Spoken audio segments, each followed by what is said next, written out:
నమస్తే. Welcome to global roundup. అంతర్జాతీయ పరిణామాల్ని భారతీయ దృక్కోణంలో విశ్లేషించే చర్చా కార్యక్రమం గ్లోబల్ రౌండప్ 151 ఎపిసోడ్ సిద్ధంగా ఉంది. ఈ వారంలో జరిగిన అంతర్జాతీయ పరిణామాలపై విశ్లేషించేందుకు అంతర్జాతీయ వ్యవహారాల నిపుణులు, విశ్లేషకులు మామిడి గిరిధర్ గారు మనకు లైవ్ లో అందుబాటులోకి వచ్చారు. వారితో మాట్లాడదాం. నమస్కారం సార్. నమస్తే సాయి. నమస్తే నీకు, మన ప్రేక్షకులు అందరికీ నా నమస్కారాలు. సార్, గిరిధర్ జీ, ఈ వారం గ్లోబల్ రౌండప్ లోకి వెళ్లే ముందు ఫస్ట్ గత వారం 150వ ఎపిసోడ్ లో వచ్చిన కొన్ని కమెంట్స్ ని మనం చూద్దాం.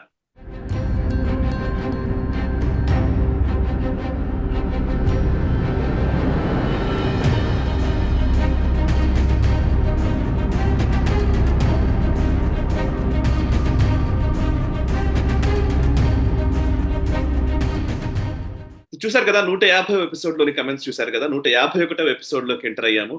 యాక్చువల్లీ 150 ఎపిసోడ్ 151 అన్న అట్లీస్ట్ మనం కొంత ప్రజల సమక్షంలో కొంత స్పెషల్ ఎపిసోడ్ గా మనం చేద్దామని అనుకున్నాము. బట్ అది కుదరలేదు. దానికి ఒక బలమైన కారణం కూడా ఉంది. అదేంటంటే, మామిడి గిరిధర్ గారు అనేక సార్లు కశ్మీర్ లో పర్యటించారు. అనేక సార్లు వారు అణువున, నిజానికి చెప్పాలంటే కశ్మీర్ లో ఉన్న ప్రతి గ్రామం, ప్రతి ప్లేస్ కి ఆయన వెళ్ళడం జరిగింది. అండ్ వారు వెళ్ళడమే కాదు, ఆయన ఇన్స్పిరేషన్ తోటి, ఆయన ఇచ్చినటువంటి ప్రోత్సాహంతో, లేకపోతే వారి మార్గదర్శకత్వంతో నేను కూడా కాశ్మీర్ని ప్రేమించడం మొదలు పెట్టాను. కాశ్మీర్కి వెళ్ళడం, అక్కడున్న విషయాల్ని తెలుసుకోవడం, అనేక ప్రాంతాల్లో మేము పర్యటించడము, టెర్రర్ అఫెక్టెడ్ ఏరియాస్ లో కూడా తిరగడము, అక్కడ రుద్రాభిషేకాలు చేయడం చేశాం. అయితే ఈసారి నేను మిస్ అయ్యాను, కానీ గిరిధర్ గారు ఒక అద్భుతాన్ని చేశారు. దాని గురించి ఖచ్చితంగా మీరు తెలుసుకోవాలని నేను ఫస్ట్ గ్లోబల్ ఉన్నప్పుడు దాని గురించి చెప్తున్నాను. ఎందుకంటే అదేంటంటే, సుమారు 200 పైచిలుకు మంది, ఆల్మోస్ట్ 300 దాకా యాత్రికుల తోటి కశ్మీర్లోని చాలా ముఖ్యమైన ప్రసిద్ధ క్షేత్రాల్లో వారు అక్కడికి వెళ్ళి భగవంతుణ్ణి, అక్కడున్న శక్తిని అండ్ శివుణ్ణి దర్శించుకొని అండ్ అక్కడ రుద్రాభిషేకాలు చేసి, నేను గిరిధర్ గారు చాలా బార్డర్ ఏరియాస్ లో రుద్రాభిషేకాలు చేశాము. భారతదేశపు సైన్యానికి శక్తి సామర్థ్యాలు ఇవ్వాలని, అట్ ద సేమ్ టైం ఈ దేశపు ఎస్టాబ్లిష్మెంట్ ఈ కశ్మీర్ విషయంలో లేదా పాకిస్తాన్ ఆక్రమిత భూభాగాన్ని మళ్ళీ తీసుకునే విషయంలో వాళ్ళకి ఒక శక్తియుక్తులు రావాలనే సంకల్పంతో నిర్వహించినటువంటి రుద్రాభిషేకాలు తెలుసు. అది ఇప్పుడు 200-300 మంది ఈ రోజు ఈ యజ్ఞాల్లో అక్కడ నిర్వహించడం జరిగింది. దాని గురించి గిరిధర్ గారు పూర్తిగా ఎక్స్ప్లెయిన్ చేస్తారు. అదొక గొప్ప సన్నివేశం. కశ్మీర్లో ఇప్పటిదాకా వేద పఠనం జరగలేదే అనుకుని బాధపడ్డ రోజుల నుంచి ఈ రోజు అక్కడ వేద ఘోష అంతలా వినిపిస్తూ ఉన్న సందర్భం కనిపించినప్పుడు నిజంగా కళ్ళు చెమర్చక తప్పదు. అట్లాంటి భావోద్వేగం ఉంటుంది. నేను దాన్ని అనివార్య కారణాల వల్ల నేను మిస్ అయ్యాను. నేను నిజంగా అక్కడికి వెళ్ళలేకపోయానని చాలా బాధపడుతున్నాను. బట్ కశ్మీర్కి వెళ్ళడం, గిరిధర్ గారు వెళ్ళొచ్చారు. వారి అనుభూతుల్ని, అనుభవాల్ని వారు పంచుకుంటే బాగుంటుంది. అండ్ అభినవ్ గుప్తుడి గుహకి కూడా వారు వెళ్ళడం జరిగింది. ఒకసారి గిరిధర్ జీ, ప్లీజ్ మీరు ఏమేం చేశారో చెప్తే వినాలని ఫస్ట్ నాకుంది, ప్రేక్షకులతో పాటు. అంటే చాలా కాలంగా మనం అనుకుంటున్న దిశలోనే చాలా మందిని మనం సనాతనులను అక్కడికి తీసుకువెళ్ళాలి. మనం కోల్పోయినటువంటి క్షేత్రాలని మళ్ళీ దాన్ని పునర్జీవించి దానికి ప్రాణశక్తినిచ్చి అక్కడ మళ్ళీ ప్రజలు వచ్చేలాగు, మళ్ళీ హిందువులు వెళ్ళి అక్కడ ప్రార్థనలు చేసుకునేలాగు మనం దాన్ని ఒక దిశ ఇవ్వాలి అన్నటువంటి ఆకాంక్ష. అక్కడ చాలా ప్రాణశక్తి నిక్షిప్తమై ఉంది. కాశ్మీరీ హిందువులు, పండితులు అక్కడి నుంచి పలాయనం చెందిన తర్వాత కూడా అక్కడ పరమేశ్వరుడేం అక్కడి నుంచి మాయమవ్వలేదు, అమ్మవారేం మాయమవ్వలేదు. అక్కడ ఉన్నటువంటి శక్తిని మనం ప్రార్థించి మళ్ళీ అక్కడ ఒక విధమైనటువంటి సనాతన ధర్మ పునర్స్థాపనకు, అఖండ భారత ప్రాప్తికి, అలాగే మన శత్రు నాశనానికి కూడాను మనం సంకల్పం చెప్పి అక్కడ పెద్ద ఎత్తున మనం చేయాలి అని గతంలోంచి మనం అనుకుంటున్నాం. మన ఇద్దరం వెళ్ళాము. గతంలో నేను ఒక్కడనే వెళ్ళాము, తర్వాత నువ్వు వచ్చేవాడివి. మన ఇద్దరం వెళ్ళి మనకు తోచినంత ఏదో ఉడతా భక్తి మనం పూజలు చేసి వచ్చేవాళ్ళం. ఈసారి 300 మంది, దాంట్లో రమారమి ఒక 50-60 మంది వేద పండితులు రావడము, ఉద్దండ పండితులు, వాళ్ళందరూ బాగా టీటీడీలో పనిచేస్తున్నటువంటి వ్యక్తులు, అటువంటి వాళ్ళందరూ వచ్చారు. అక్కడ 3 ప్రాంతాల్లో, సెంట్రల్ కాశ్మీర్, శ్రీనగర్లో దుర్గానాగ్ మందిర్. శ్రీనగర్ వెళ్ళిన వాళ్ళు మనకు పైన శంకరాచార్య గుడికి వెళ్తారు, కానీ దుర్గానాగ్ ఎక్కడుందో వాళ్ళకి తెలియదు కూడా తెలియదు. ఈవెన్ కృష్ణా డాబాకు వచ్చిన వాళ్ళు కూడా దాని వెనకాల ఉన్న దుర్గానాగ్ కూడా తెలియదు. అటువంటి దుర్గానాగ్ మందిర్లో హోమం చేయడం జరిగింది. తర్వాత ఉత్తర కాశ్మీర్లో ఖీర్ భవానీ మాతా మందిర్లో చేశాము. తర్వాత మూడవది షోపియాన్ అంటే గడగడలాడిపోతారు ఎవరు కూడా. కాశ్మీరీ హిందువులు ఎవరు అక్కడికి వెళ్ళరు. ప్రతి వారం అక్కడ ఏదో ఎన్కౌంటర్ జరుగుతుంటుంది. అటువంటి ప్రాంతాల్లో 300 మందిని తీసుకెళ్ళడం అంటే చిన్న విషయం కాదు. అక్కడ వాళ్ళందరూ వచ్చారు. అద్భుతమైనటువంటి వాతావరణం. నువ్వు కూడా చూసావు కపాలమోచన్ మందిర్ ఎలా ఉందో అక్కడ. అక్కడ అందరు కలిసి హోమం చేయడము, సామూహికంగా పరమేశ్వరుణ్ణి రుద్రాభిషేకం చేయడము, ఏకాదశి రుద్రాభిషేకం ఇవన్నీ జరిగాయి అక్కడ. అంతేకాదు మనకు సంఘం ఏదైతే ఉందో నారాయణ్ బాగ్ అంటారు, వాళ్ళు షాదీపురా అని పిలుస్తారు. సింధ్ నదిను తర్వాత సింధు కాదు సింధ్ నది తర్వాత వితస్తా నది రెండింటి యొక్క సంగమం నీల్మత్ పురాణంలో వర్ణించబడ్డటువంటి క్షేత్రం అది. అక్కడ వెళ్ళి పితృతర్పణాలు అందరు ఇచ్చారు. అలాగే మనకు టీ12 నువ్వు నేను కూడా వెళ్ళాం మనము.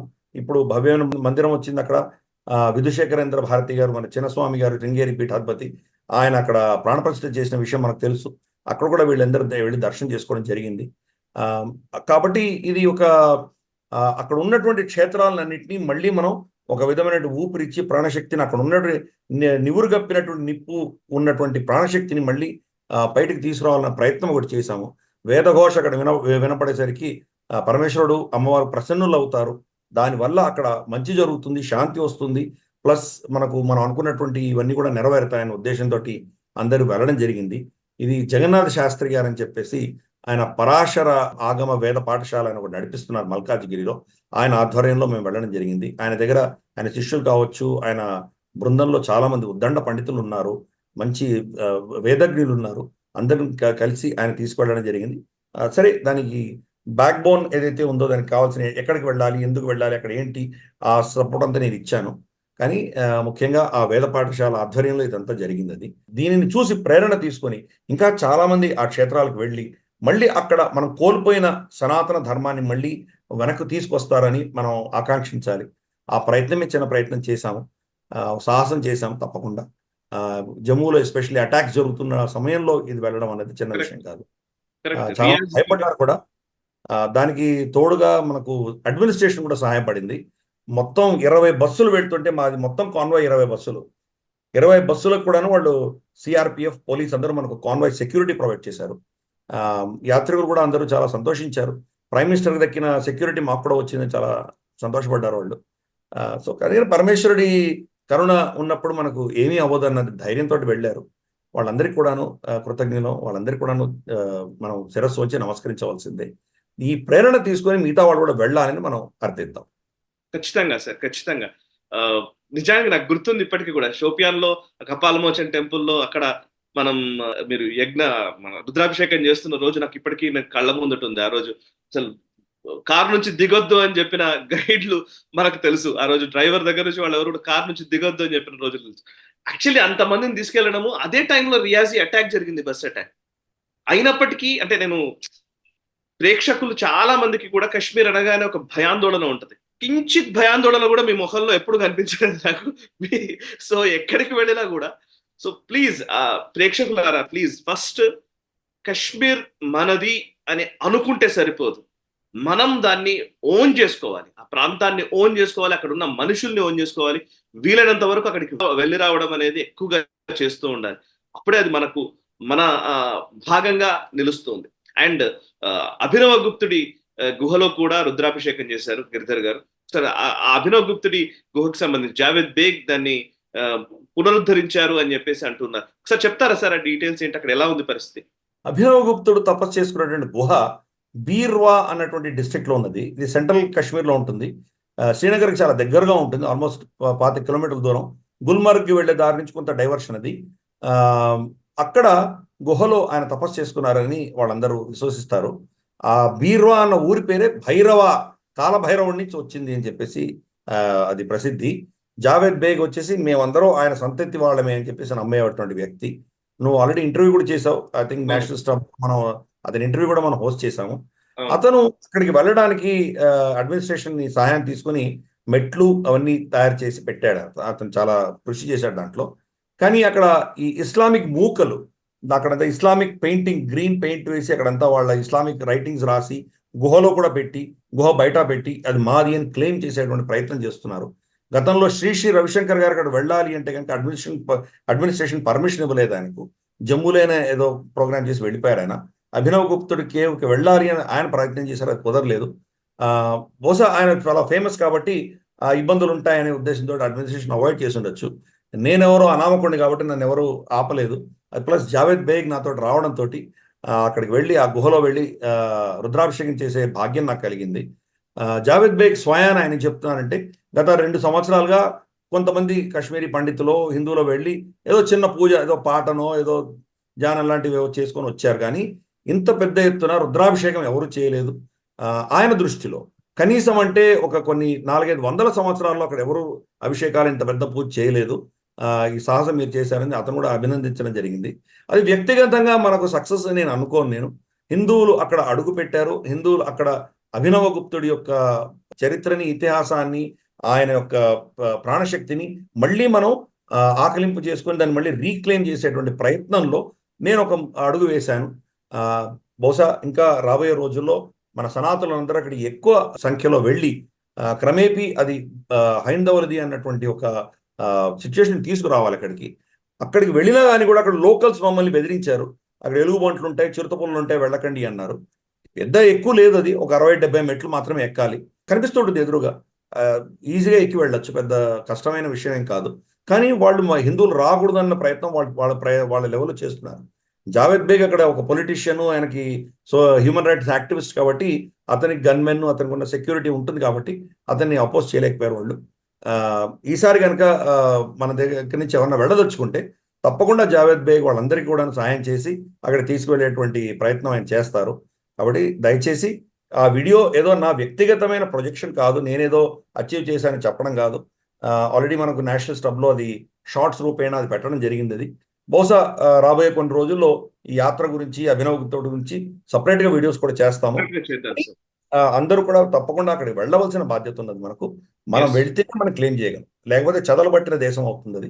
కాబట్టి బాధ్యత అందరి మీద ఉన్నది. నేనేదో చిన్న ప్రయత్నం చేశాను, నా ప్రయత్నం వల్ల ఎవరన్నా కొంతమంది ప్రేరణ పొంది అక్కడ కనుక వెళ్ళగలిగితే మనం ఏదో దానివల్ల మనం చేసినటువంటి కొంత ప్రయత్నానికి ఫలితం లభించిందని మనం అనుకోవచ్చు. Right sir. నిజంగా నేను మిస్ అయిపోయాను సార్. నిజంగా నాకు చాలా ఇదిగా ఉంది ఒక రకంగా చెప్పాలంటే. బట్ ఎస్, ఇంకో సందర్భంలో వెళ్ళే ప్రయత్నం చేద్దాం ఆ మహాకాలుడి ఆశీర్వాదంతో.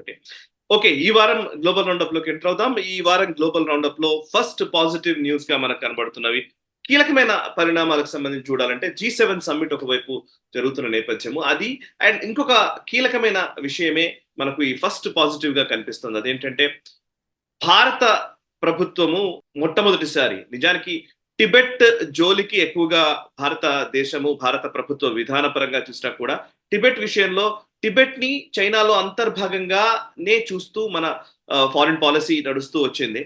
బట్ దానికి భిన్నంగా ఫస్ట్ టైం భారతదేశము ఇప్పుడు టిబెట్ లోని ప్రాంతాలకు పేరు మార్చి వేరే పేర్లు పెట్టే ఒక ప్రయత్నం మొదలు పెట్టింది.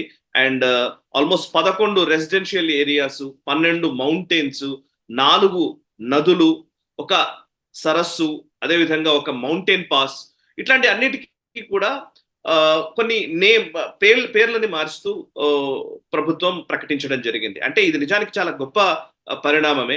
ఎందుకంటే అరుణాచల్ ప్రదేశ్ లోని పేర్లని మారుస్తూ చైనా ఏదైతే ఒక ప్రయత్నం చేస్తూ ఉంటుందో ప్రతిసారి కూడా అరుణాచల్ ప్రదేశ్ లో పేర్లు మార్చడము, మన ప్రాంతాలని వాళ్ళు క్లెయిమ్ చేసుకోవడం ఇవన్నీ జరుగుతుంది. దానికి కౌంటర్ గా భారత ప్రభుత్వం కూడా అడుగులు ముందుకేస్తోంది. అండ్ ఇది చాలా కీలకమైన విషయము. అండ్ టిబెట్ కి సంబంధించిన ఒక ఫ్రంట్ ను ఓపెన్ చేస్తే ఇంకొక వైపు తైవాన్ కి సంబంధించిన ఫ్రంట్ ని కూడా భారతదేశం ఓపెన్ చేసినట్టుగా కనబడుతోంది. చైనా విషయంలో వెనక్కి తగ్గేది లేదని ఒక మెసేజ్ ఇస్తోంది. సార్ గిరిధర్జీ, ఒక్కసారి దీన్ని ఎలా చూడాలి అనేది మీరే విశ్లేషిస్తారా? అండ్ భారతదేశపు తన స్టాండ్ కి భిన్నంగా చేస్తున్నటువంటి ఈ చర్యలు లేదా ఈ ప్రయత్నాల్ని ఎట్లా చూడాలి? మనకు గత ప్రభుత్వాలు వన్ చైనా పాలసీని వాళ్ళు అక్సెప్ట్ చేసి చైనా ఎక్కడ నొచ్చుకుంటుందో అని చెప్పి టిబెట్ విషయంలో కావచ్చు, దలైలామా గారి విషయంలో కావచ్చు, లేదా తైవాన్ విషయంలో కావచ్చు, ఈ విషయాలన్నింటిలో కూడాను వాళ్ళు జోక్యం చేసుకునేవాళ్ళు కాదు, నోరు మెదపకుండా ఉండేవాళ్ళు. మోదీ ప్రభుత్వం కూడా రమారమి గత 10 సంవత్సరాలుగా మోరర్లెస్ అదే పాటించింది. అది క్రమేపీ మెల్లిమెల్లి మార్పులతోటి సంకేతాలు పంపిస్తూ ఆ పాలసీని చెప్పగానే మార్పులు చేస్తూ వచ్చారు. ఒకటేసారి తీసుకొస్తే కనుక, పెద్ద మార్పు చేస్తే కనుక బహుశా చైనా నుంచి పెద్ద రెసిస్టెన్స్ రావడము, మన మీద ఆంక్షలు విధించడము. ఎందుకంటే వాళ్ళ మీద మనం చాలా డిపెండ్ అయి ఉన్నాం. ఎందుకంటే మనకు రావాల్సినటువంటి కంప్యూటర్ ఎక్విప్మెంట్ కావచ్చు, మనకు సెల్ ఫోన్కి సంబంధించినవి కావచ్చు, ఇవన్నీ మనకు తక్కువ ధరలో ఈరోజు వచ్చి మన టెక్నాలజీ ఇండస్ట్రీ, మన ఐటీ ఇండస్ట్రీ, మన ఇతరత్ర మనకు ఫిల్మ్ ఇండస్ట్రీ కావచ్చు, మనకు ఎంటర్టైన్మెంట్ ఇండస్ట్రీ కావచ్చు, ఇవన్నీ కూడా ఏవైతే మనకు న్యూ టెక్నాలజీ ఉందో వీళ్ళందరూ కూడా ఈరోజు ఒక విధమైనటువంటి అద్భుతమైన రిజల్ట్స్ వాళ్ళు చూపించగలుగుతున్నారంటే కనుక దానికి కావాల్సిన ఎక్విప్మెంట్ మన చైనా నుంచి కావాలి మనకి. దాని మీద ఆంక్షలు వేస్తే కనుక మనం ఇబ్బంది పడేటువంటి ప్రమాదం ఉంది. అందుకని మోదీ ప్రభుత్వం ఆచితూచి వ్యవహరిస్తున్నది. క్రమేపీ తైవాన్ అంశం కావచ్చు, లేదా టిబెట్ అంశం కావచ్చు, మెల్లిమెల్లిగా దాన్ని లేవనెత్తేటువంటి ప్రయత్నం చేస్తున్నారు. ఎప్పుడైతే చైనా దుందుడుకు చర్యల వల్ల అరుణాచల్ ప్రదేశ్లో చాలా ప్రాంతాలని చైనీస్ పేర్లు పెట్టి వాళ్ళు మనల్ని కవించే ప్రయత్నం చేశారో, దానికి రెస్పాన్స్ ఇవ్వాలి అని భారతదేశం కూడా 30 ప్రాంతాలని, ఇందాక నువ్వు చెప్పినట్టు కొన్ని ఊర్లు, కొన్ని నదులు, కొన్ని పర్వత శ్రేణులు, అలాగే కొన్ని చెరువులు, ఇటువంటివన్నీ కూడాను భారతీయ దృక్కోణంలో కొత్త పేర్లు పెట్టేటువంటి ప్రక్రియ మనం కూడా మొదలుపెట్టాం. అంటే మీరు చేసినంత మాత్రం మేము చేయకూడదని మీరు ఎలా అనుకున్నారు? మీకు కౌంటర్గా మేము కూడా చేస్తాము. పేర్లు మార్చినంత మాత్రం మీరు దాని మీద ఉన్నటువంటి కంట్రోల్ మీది పోదు. అలాగే మీరు మా అరుణాచల్ ప్రదేశ్లో పేర్లు మార్చినా ఇది మా నుంచి మీ చేతికి వెళ్ళేటువంటి సమస్య లేదు. కాబట్టి మీరు ఏ గేమ్ ఆడతారో మేము కూడా అదే గేమ్ ఆడతామని చెప్పి ఒక స్ట్రాంగ్ మెసేజ్ మోదీ ప్రభుత్వం చైనాకి ఇచ్చినటువంటి పరిస్థితి చూస్తున్నాం మనము. అలాగే ఇమ్మీడియట్గా మనం చూస్తే కనుక అమెరికా నుంచి ఒక బైపార్టిజాన్ టీం, అంటే డెమోక్రాట్స్, రిపబ్లికన్స్ ఇద్దరు కలిసి వాళ్ళ కాంగ్రెస్ మెన్ వచ్చేసి ధర్మశాలకు వెళ్తున్నారు. రేపు ఎల్లుండి వస్తున్నారు వాళ్ళు. దలైలామా గారిని కలవడము, అలాగే సిక్యాంగ్ అంటారు, అంటే వాళ్ళ లెటెస్ట్ ప్రెసిడెంట్ అందాం, వాళ్ళ government in exhale, central Tibetan authority అంటారు, సిటిఏ అంటారు. వాళ్ళ సెంట్రల్ టిబెటన్ అథారిటీ యొక్క president in exhale, government in exhale ఎవరైతే ఉన్నారో అతను కూడా కలిసేటువంటి ప్రయత్నం చేస్తున్నారు. అంటే అమెరికా కూడాను అఫీషియల్గా ఆ ఫ్రంట్ ఓపెన్ చేస్తున్నారు. అమెరికాలో సెనెట్లో ఫిబ్రవరిలో పాస్ అయినటువంటి చట్టం రీసెంట్గా 2-3 రోజుల క్రితం మనకు కాంగ్రెస్లో కూడాను అది పాస్ అయింది. అది ఆల్మోస్ట్ 300 పైచీలకు దానికి ఫర్గా ఓటేస్తే ఒక 20-26 మంది మాత్రమే దానికి వ్యతిరేకించి ఓటేశారు. ఇప్పుడు అది జో బైడెన్ టేబుల్ మీదకి వచ్చింది. అది అతను సంతకం పెడితే అది చట్టం అవుతుంది. అది ఆ చట్టం ప్రకారం చైనా చేస్తున్నటువంటి క్లెయిమ్స్ ఏవైతే ఉన్నాయో, అంటే టిబెట్ ఎన్నో శతకాలుగా ప్రాచీన కాలం నుంచి మా అధీనంలోనే ఉంది అని వాళ్ళకి పెద్ద నెరటివ్ బిల్డ్ చేశారు. దానిని తిరస్కరిస్తూ టిబెట్ యొక్క చరిత్రని మీరు విస్మరించలేరు. టిబెట్ చాలా సుదీర్ఘమైన చరిత్ర ఉన్నది వాళ్లకు. ఆ చరిత్రని చైనా దానికి అప్పగిస్తే కనుక మేము ఒప్పుకోము. దానివల్ల ఈ టిబెట్ చైనా మధ్యలో ఉన్నటువంటి సమస్యలను చర్చల ద్వారానే పరిష్కరించాలి అన్నటువంటి ఒక చట్టం తీసుకొచ్చారు. అంటే దలైలామాతో నేను మాట్లాడి తీరాలి అని. మరి దాంట్లో ఎటువంటి రెస్ట్రిక్షన్స్ పెడతారో చూడాలి. ఒకవేళ దలైలామా టీం తోటి కనుక వీళ్ళు చర్చలు చేయకుండా ఉంటే కనుక బహుశా వాళ్ళకి ఏదో కొన్ని ఆంక్షలు విధించడం ఇటువంటివి ఏమో దాంట్లో వచ్చేటువంటి ఇష్యూస్ వాళ్ళు ప్లాన్ చేస్తున్నారు. సో భారతదేశం ఒక వ్యక్తం చేస్తుంటే అమెరికా కూడా అదే ఎత్తున టిబెట్ని సమర్థిస్తూ చైనాకు వ్యతిరేకంగా ఒక కొత్త నూతన ఫ్రంట్ ఓపెన్ చేశాం. అలాగే మనం చూస్తే కనుక అరుణాచల్ ప్రదేశ్లో చైనా క్లెయిమ్ని కంప్లీట్గా 100% తిరస్కరించిన మొదటి ఏకైక దేశం ఏదైతే ఉందంటే అమెరికా ఉన్నది. ఇది కంప్లీట్గా భారత భూభాగంలో వాళ్ళు ఒప్పుకున్నారు. అంటే చైనా ఇష్యూస్ వచ్చేసరికి మనం సమర్థిస్తున్నారు, పాకిస్తాన్ ఇష్యూస్ వచ్చేసరికి పాకిస్తాన్ని సపోర్ట్ చేస్తారు వాళ్ళు అమెరికన్స్. ఎనీవే మన ఇంట్రెస్ట్ కోసం మనం ఏం చేయాలో చేస్తాము. అలాగే టైవాన్ ఫ్రంట్లో కూడా మోదీ గారు మళ్ళీ 3వ సారి గెలిచి ప్రమాణ స్వీకారం చేస్తుంటే అక్కడ ఉన్నటువంటి కొత్త రాష్ట్రపతి ఆయన ట్వీట్ చేసి కంగ్రాచులేట్ చేశారు, మీరు గెలిచారు అని చెప్పేసి ఆయన కంగ్రాచులేట్ చేసినందుకు మోదీ గారు స్పందిస్తూ ధన్యవాదాలు తెలిపారు. జస్ట్ స్పందిస్తూ ధన్యవాదాలు తెలిపినందుకు చైనీస్ స్పోక్స్ పర్సన్ విరుచుకుపడ్డారు. టైవాన్ అనేది వేరే దేశం లేదు, అది చైనాలో అంతర్భాగము, ఇది తెలుసుకొని మీరు మలుచుకునే ప్రయత్నం చేయండి, మీరు మీ తప్పులను సరిదిద్దుకోండి, ఇటువంటి ఏదో ప్రగల్భాలు పలికారు. అంటే చెప్పగానే ఆ ఫ్రంట్ కూడా ఓపెన్ చేశాం. మనం అనుకున్నాం గత కొన్ని నెలలుగా మనం గ్లోబల్ రౌండప్లో చర్చిస్తున్నప్పుడు ఎలా టైవాన్ని మనం ఓపెన్ చేస్తున్నాం. మన 3 త్రివిధ దళాల రిటైర్డ్ ఆఫీసర్స్ అధినేతలు ఎవరైతే ఉన్నారో వాళ్ళు అక్కడికి వెళ్ళడం జరిగింది. అలాగే మనం ఏం చేసాము, అక్కడ ఫాక్స్కాన్ చైర్మన్ ఎవరైతే ఉన్నారో అతను టైవనీస్, అతనికి పద్మభూషణ్ ఇచ్చాం. అంటే క్రమేపీ టైవాన్ ఒక ఇష్యూని మనం లేవనెత్తుతున్నాం చైనాకు వ్యతిరేకంగా. సౌత్ చైనా సీలో మన షిప్పులు వెళ్తున్నాయి. అలాగే మన టిబెట్ అంశం ఇప్పుడు లేవనెత్తుతున్నాం. అంటే ఒక అగ్రెసివ్ పోస్చర్ భారతదేశం తీసుకుంటుంది. ఇదివరకు చైనా ఎక్కడ నొచ్చుకుంటుందో, వాళ్ళు ఎక్కడ బాధపడతారో, వాళ్ళు దానివల్ల వాళ్ళు మన మీద ఎటువంటి చర్య చేస్తారో అన్న భయంతో బతికిన ప్రభుత్వాలు క్రమేపీ మోదీ ప్రభుత్వం దాన్ని తిరస్కరిస్తూ ఈ కొత్త ఫ్రంట్ ఓపెన్ చేయడం అనేది చాలా అద్భుతమైన విషయం. రాబోయే రోజుల్లో దలైలామా గారితో కూడా మనం అఫీషియల్గా మోదీ గారు కలవడము ఇటువంటి చేస్తే చైనా మరి వాళ్ళు ఎంతవరకు వాళ్లకు దాన్ని సహించగలరో, దానివల్ల వాళ్ళు ఎంత దాన్ని రియాక్ట్ అవుతారో మనం వేచి చూడాలి. Okay, yes sir. ఇక నెక్స్ట్ అంశం G7 సమ్మిట్. G7 దేశాల సమావేశ సదస్సు ఆ, ఇటలీలో జరుగుతోంది. ఇటలీ ఆ, అధినేత్రి జార్జియా మెలోని.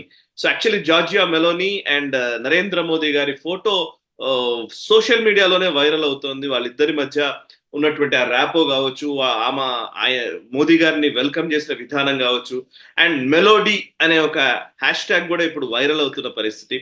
ట్విట్టర్ లో కానివ్వండి, ఎక్కడ చూసినా కూడా.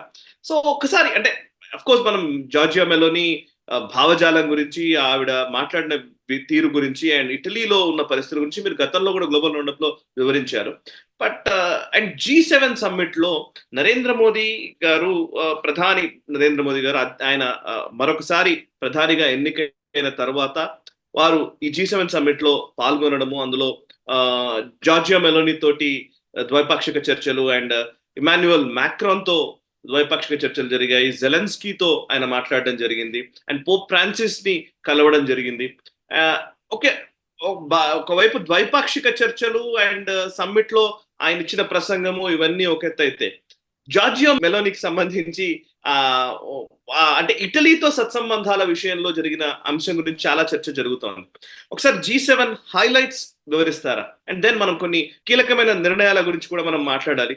అండ్ ఈవెన్ ఉక్రెయిన్ రష్యా విషయంలో రష్యాకి సంబంధించిన ఫ్రోజన్ మనీని ఎలాగైతే మళ్ళీ యుక్రెయిన్ కి ఇవ్వాలని సంకల్పించుకుంది, దాని గురించి కూడా చర్చిద్దాం. ఫస్ట్ హైలైట్స్ చెప్తారు సార్ G7? మనకు గత కొన్ని సంవత్సరాలుగా G7 వాళ్ళ మీటింగ్స్ లో భారతదేశాన్ని ఇన్వైట్ గా పిలుస్తున్నారు. అంటే ఒక అబ్జర్వర్ గా వెళ్తాం మనం. ఆ G7 వాళ్ళు చేస్తున్న చర్చల్లో మనకు భాగస్వామ్యం ఉండదు, కానీ అక్కడ వెళ్ళి మనం కూడా వెళ్ళి వాళ్ళందరూ కలవచ్చు, అక్కడ సైడ్ లైన్స్ లో మాట్లాడుకోవచ్చు. వాళ్ళు ఏం చర్చిస్తున్నారో మనకు అవగాహన ఉంటుంది, వాళ్ళతోటి మనం ఇంటరాక్ట్ చేసేటువంటి వెసులుబాటు ఉంటుంది మనకి. గతంలో G7 ఏ సమ్మిట్ ఏ దేశంలో అయినా ఆ దేశపు అధినేత మన ప్రధాని పిలిచేటువంటి ఒక సాంప్రదాయం ఏర్పడింది. అది ఆల్మోస్ట్ రెగ్యులర్గా ప్రతి G7 లో మనం ఉంటున్నాం. ఈసారి ఇటలీలో జరుగుతుంది కాబట్టి జార్జియా మెలోని ఆవిడ హోస్ట్ కాబట్టి ఆవిడ మోదీ గారిని ఇన్వైట్ చేసింది.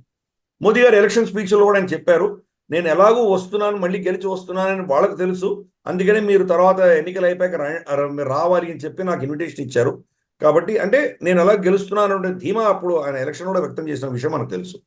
ఎనీవే G7కి మోదీ గారు వెళితే అక్కడ జరిగినట్టు కొన్ని ఆప్టిక్స్, అక్కడ జరుగుతున్నటువంటి కొన్ని అంశాలు మనం చూసామంటే, మొదటిది మోదీ గారు జార్జియా మెలోని ఆయనను స్వాగతించినప్పుడు నమస్కరించి ఆయన దాన్ని యాక్సెప్ట్ చేశారు. అంటే ఆయన మామూలుగా హ్యాండ్ షేక్ చేయడమో లేకపోతే అందరూ చేసినట్టు ఒకరినొకరి కౌగులించుకోవడమో ఇటువంటి చేయలేదు. ఎందుకంటే జార్జియా మెలోని భారతదేశంలో ఆల్రెడీ మెలోడీ అని చెప్పి వీడియో పెట్టడము, ఫోటో పెట్టడము, తర్వాత ఇప్పుడు కూడా ఆవిడ అటువంటి చేయడం, దీనివల్ల ఏమైందంటే కొంత నెగటివ్ ప్రొపగండా మోదీ మీద వచ్చింది. ఈవిడ బహుశా స్త్రీ కాబట్టి మరి మోదీ గారితో ఈవిడ వ్యవహారం బాగా లేదని, ఇటువంటివన్నీ కూడా చాలా సోషల్ మీడియాలో కొంత పెడదారు తీసినటువంటి అంశాలు కూడా మనం చూసాం. దానికి భిన్నంగా మోదీ గారు ఆవిడని నమస్కరించి గౌరవంగా ఆవిడ ఇచ్చినటువంటి ఇన్విటేషన్ యాక్సెప్ట్ చేయడం మనం చూసాం. ఆయన వెళ్ళిపోయిన తర్వాత, మోదీ గారు వెళ్ళిపోయిన తర్వాత బహుశా ఆవిడ ఆ ప్రేరణ తీసుకుందేమో మనకు తెలియదు, తర్వాత వచ్చిన నేతలందరితో కూడా ఆవిడ కూడా నమస్కరించి స్వాగతించింది. For instance Ursula von der Leyen, European Union అధినేత్రి ఎవరైతే ఉన్నారో ఆవిడ కావచ్చు, లేదా ఓలాఫ్ షుల్ట్జ్ కావచ్చు, వీళ్ళందరినీ కూడా షేక్ హ్యాండ్ ఇవ్వకుండా నమస్కరించి ఆహ్వానించడం చూసాం మనం. సో ఇది ఒక విధమైనటువంటి ఇన్ఫ్లుయెన్స్ అనొచ్చు, మోదీ గారి ఇన్ఫ్లుయెన్స్ ఆమె మీద అని చెప్పొచ్చు మనం తప్పకుండా. ఆవిడ మాత్రం మోదీ గారు అంటే చాలా ఇన్స్పైర్డ్ అయి ఉంది. ఆవిడ ప్రతి స్పీచ్లోనూ మీరు ప్రపంచంలో అందరూ ప్రేమించేటువంటి వ్యక్తి మీరు అని ఆవిడ పదే పదే చెప్తోంది. భారతదేశంకి వచ్చినప్పుడు చెప్పింది, గతంలో వీళ్ళు G7లో కలిసినప్పుడు చెప్పింది, G20 మీటింగ్స్లో చెప్పింది, చాలా దగ్గర చెప్పింది ఆవిడ. అంటే వీళ్ళిద్దరూ కూడాను ఒక విధంగా చూస్తే కనుక రైట్ వింగర్స్ అని చెప్పచ్చు. అఫ్ కోర్స్ మోదీ గారు ఎకనామికలీ లెఫ్ట్ వింగ్ ఉండొచ్చు, ఎందుకంటే చాలా ఫ్రీబీస్ ఇచ్చారు ఆయన. మనకు తెలుసు, మనకు ఆయుష్మాన్ భారత్ లాంటివి, ఇటువంటి చాలా ఉచితాలు ఇవ్వడం అన్నది ఎకానమీ పరంగా చూస్తే లెఫ్ట్ వింగే కావచ్చు, కానీ జాతీయవాద దృక్పథంలో చూస్తే తప్పకుండా ఆయన రైట్ వింగర్ అని చెప్పొచ్చు మనం. జార్జియా మెలోని కూడా కంప్లీట్ రైట్ వింగర్. ఆవిడ ఇటాలియన్ వాళ్ళ సాంస్కృతిక పరమైనటువంటి అంశాలను ప్రొటెక్ట్ చేయాలని, ఆ దేశంలో వస్తున్నటువంటి ఈ ఇమిగ్రెంట్స్ వల్ల వస్తున్నటువంటి బాధలకు వ్యతిరేకంగా ఆవిడ దాన్ని పోరాటం చేయడము, అలాగే చాలా కరాఖండిగా ఇస్లామిక్ జిహాదీ తత్వాలు అక్కడ ఏమున్నాయో దానికి వ్యతిరేకంగా ఆవిడ మాట్లాడడం అని చూసాం మనం. కాబట్టి ఇద్దరు కూడాను నేషనలిస్ట్ కాబట్టి ఒక న్యాచురల్ సైద్ధాంతికమైనటువంటి అట్రాక్షన్ ఇద్దరి మధ్యలో ఉండడం సహజం అది. ఇటలీకి ఏంటంటే చాలా కీలకమైంది. చైనా నుంచి డీకపుల్ చేయాలి. చైనా ఊబిలో చాలా డీప్గా కూరుకుపోయింది ఇటలీ. మనం చూసాము యూరోప్లో ఫస్ట్ కరోనా వైరస్ మాక్సిమం వచ్చింది ఇటలీలో వచ్చింది. ఇటలీ నుంచి వుహాన్కి వెళ్తున్నటువంటి ఫ్లైట్స్ని ఆపలేదు. వుహాన్ నుంచి చాలా ఫ్లైట్స్ రావడంతో ఇటలీలో మొదలైంది. మిగతా యూరోప్ తర్వాత స్ప్రెడ్ అయింది కానీ ముందర ఇటలీకి వచ్చింది. ఇటలీ ఎకానమీ అంతా కూడా ఈరోజు చైనా తోటి అనుసంధానమై ఉంది కాబట్టి దాని నుంచి డీకోపుల్ చేయవలసిన ఆవశ్యకత ఆవిడకుంది. చైనా నుంచి డీకోపుల్ చేసి ఎక్కడికి వెళ్తుంది ఆవిడ? భారతదేశానికే రావాలి. అందుకని వాళ్ళకి ఇటలీకి భారతదేశం చాలా క్రూషియల్. భారతదేశానికి ఇటలీ ఎందుకు క్రూషియల్ అంటే మనకి ఇటలీ కావచ్చు, గ్రీస్ కావచ్చు, మిగతా యూరోప్లోకి వెళ్ళడానికి ఈ రెండు చాలా కీలకమైన ప్రాంతాలు. మనకు ఈ జర్మనీ తర్వాత ఫ్రాన్స్ ఇక్కడ ఉన్నటువంటి లెఫ్టిస్ట్ భావజాలాన్ని మనం హ్యాండిల్ చేయాలంటే కనుక జాతీయవాదం మాట్లాడేటువంటి జార్జియో మెలోని లాంటి వాళ్ళు మన దేశానికి కూడా చాలా కీలకమైనటువంటి ఫ్రెండ్షిప్ కావాలి మనం. సో ఇది అందువల్ల వాళ్ళిద్దరి మధ్యలో ఉన్నటువంటి మైత్రిని ఆ దృష్టిలో చూడాలి. కానీ వ్యక్తిగతమైనటువంటి విమర్శలు చేయడం చాలా చాలా తప్పది. అది దౌర్భాగ్యమైన విషయం. అది తర్వాత అక్కడ జరిగినటువంటి కొన్ని కీలకమైన ఇష్యూస్ ఏంటంటే మోదీ గారు G7 సమ్మిట్లో ఉన్నటువంటి 6 దేశాల అధినేతలతోటి వ్యక్తిగతంగా ఆయన 1-on-1 మాట్లాడారు. ఒక్క జస్టిన్ ట్రూడోతో తప్ప. జస్టిన్ ట్రూడోని ఇంకా వెళ్ళినందుకు మర్యాదాస్పదంగా ఎక్కడో ఒక సెకండ్ ఇచ్చి వెళ్ళిపోయారు. కానీ 1-on-1 మీటింగ్ అనేది జస్టిన్ ట్రూడోతో ఆయన చేయలేదు. సో బహుశా కలిసిన 1-2 నిమిషాల్లో కూడాను మోదీ గారు చెప్పే దృష్టిలో ఆయన ధోరణిలో ఆయన తప్పకుండా చెప్పి ఉంటారు. ఈ ఖలిస్తానీ మూవ్మెంట్ మీరు కంట్రోల్ చేయకపోతే కనుక మీరే ఇబ్బందులు పడతారని ఏదో వార్నింగ్ తప్పకుండా ఇచ్చారు. మిగతా వాళ్ళతోటి 1-on-1 పెట్టారు. అలాగే జెలెన్స్కీతో కలవడము, అలాగే పోప్ని కలవడము, ఇవన్నీ చూసాం మనం. ఇన్ఫాక్ట్ పోప్ని ఆలింగన చేసుకోవడం కూడా చాలా మంది హిందూ హ్యాండిల్స్ ట్విట్టర్లో దాన్ని వ్యతిరేకిస్తున్నారు. మనకు మణిపూర్లో క్రిస్టియన్ కుకీలు హిందూ మైటీలను ఇంత ఊచకోతకు వస్తుంటే పోపుని మీరు ఎందుకు కౌగిలించుకుంటున్నారని చెప్పి వీళ్ళు వ్యతిరేకించారు. కానీ అది మోదీ గారి స్టైల్. ఆయన ఏ అధినేతను కలిసినా కానీ ఆయన కౌగిలించుకునేటువంటి ఒక నైజం ఆయనకు ఉన్నది కాబట్టి దాన్ని ఆ దృష్టిలోనే చూడాలి. పోప్ అన్న వ్యక్తి రిలీజియస్ లీడర్ అయినా కానీ కూడా వాటికన్కి ఆయన ప్రెసిడెంట్ లాంటి వాడు కాబట్టి ఒక లీడర్గానే చూసి మనం అలాగే భావించాలి. అలాగే మనకు దేశంలో క్యాథలిక్స్ చాలా మంది ఉన్నారు. మరి వాళ్ళ యొక్క లీడర్షిప్ వాళ్ళందరికీ కూడా నేతగా వాళ్ళు భావించేటువంటి పోపుని ఆయన గౌరవించడం పెద్ద నాకు తప్పేం భావించాను నేను. ఇవి జరిగినటువంటి విషయాలు అక్కడ. జో బైడెన్ వీళ్ళందరూ కలిసి వెళ్తుంటే ఆయనకు మతి స్థిమితం, ఆయనకి ఎక్కడ వెళ్తున్నాడో తెలియకుండా ఆయన ఈ G7 లీడర్ నేతలందరినీ వదిలేసి ఆయన ఎక్కడో వెళ్ళిపోతుండినాడు. ఎక్కడో వెళ్తుంటే జార్జియో మెలోని సున్నితంగా వెళ్ళి మళ్ళీ ఆయన తీసుకొచ్చి ఫోటోలు తీయించింది. అంటే ఆయన యొక్క అవమానాన్ని కాపాడింది, ఆయన గౌరవాన్ని కాపాడింది జార్జియో మెలోని. లేకపోతే ఆయన బహుశా అక్కడ చాలా ఎంబారాసింగ్ ఎక్కడో వెళ్ళిపోయి ఏం చేయాలో తెలియనటువంటి పరిస్థితిలో ఆయన అయోమయంలో ఉన్నటువంటి వ్యక్తి. అంటే ఆయన మతి స్థిమిత పరిస్థితి అందరికీ అర్థమయ్యే దృశ్యాలు మనం చూసాం. ఇవి అక్కడ జరిగినటువంటి కీలకమైనవి. కానీ G7 వాళ్ళ డిస్కషన్లో మౌలికంగా వాళ్ళు రష్యాని ఏం చేయాలి, చైనాని ఎలా హ్యాండిల్ చేయాలన్న విషయాలు వాళ్ళు మాట్లాడుతున్నారు. కానీ మాట్లాడేటువంటి నేతృత్వం 7 మందిలో 6 మంది కూడాను వచ్చే సంవత్సరం బహుశా వాళ్ళు పదవిలో ఉండకపోవచ్చు. రిషి సునాక్ ఓడిపోతున్నాడు, ఆయన ఒలాఫ్ షుల్ట్జ్ వచ్చే ఎన్నికల్లో ఆయన కూడా ఓడిపోయే పరిస్థితి. జస్టిన్ ట్రూడో ఆయన కూడా ఓడిపోతున్నాడు. నెక్స్ట్ జో బైడెన్ ఓడిపోతున్నాడు, ట్రంప్ గెలుస్తున్నాడు. ఇంకా మిగిలింది మెకరాన్, తర్వాత జార్జియో మెలోని, తర్వాత మనకు ఫూమియో కిషిడా కూడా కంప్లీట్గా ఆయన పాపులారిటీ అంతా తగ్గిపోయింది. ఆయన నిజంగా ఆయన రేటింగ్స్ గత 20-30 ఏళ్లలో ఏ ప్రధానికి లేనంత లోయెస్ట్ రేటింగ్స్ ఈరోజు ఫూమియో కిషిడాకు ఉన్నాయి. కరప్షన్ కావచ్చు, అడ్మినిస్ట్రేషన్ ఫెయిల్యూర్స్ కావచ్చు, చాలా ఉన్నాయి ఆయనకి. తర్వాత మనకు ఇందాక నువ్వు అడిగినాడు ఇమ్మాన్యుయల్ మెక్రాన్ రీసెంట్గా జరిగినటువంటి యూరోపియన్ యూనియన్ ఎన్నికలలో మరీన్ లపెన్ రైట్ వింగ్ అధినేత్రి ఎవరైతే ఉందో ఆవిడ పార్టీ ఘన విజయం సాధించింది. దాంతో ఈయన కంగుతిని ఇమ్మీడియట్గా పార్లమెంటరీ ఎలక్షన్స్ అనౌన్స్ చేశాడు ఇమ్మాన్యుయల్ మెక్రాన్. ఈ పార్లమెంట్ ఎలక్షన్స్ కనుక జరిగితే దాంట్లో ఇమ్మాన్యుయల్ మెక్రాన్ పార్టీ కనుక ఓడిపోతే, మరీన్ లపెన్ వాళ్ళ పార్టీ గెలిస్తే, ఈయన రాబోయే 2-3 సంవత్సరాలు ఈయన టర్మ్ ఎంతవరకు ఉంటుందో అంతవరకు కూడా ఒక లేమ్ డక్ ప్రెసిడెంట్, అంటే ఏమి చేయలేనటువంటి ప్రెసిడెంట్గా ఆయన ఉండవలసిన పరిస్థితి. పార్లమెంట్ ఆయన ఏం చేసినా దాన్ని అపోజ్ చేస్తారు. ఆయనకి శక్తిహీనుడై వచ్చే 2-3 సంవత్సరాలు ఆయన పదవిలో ఉండేటువంటి పరిస్థితి ఆయన తెచ్చుకున్నాడు.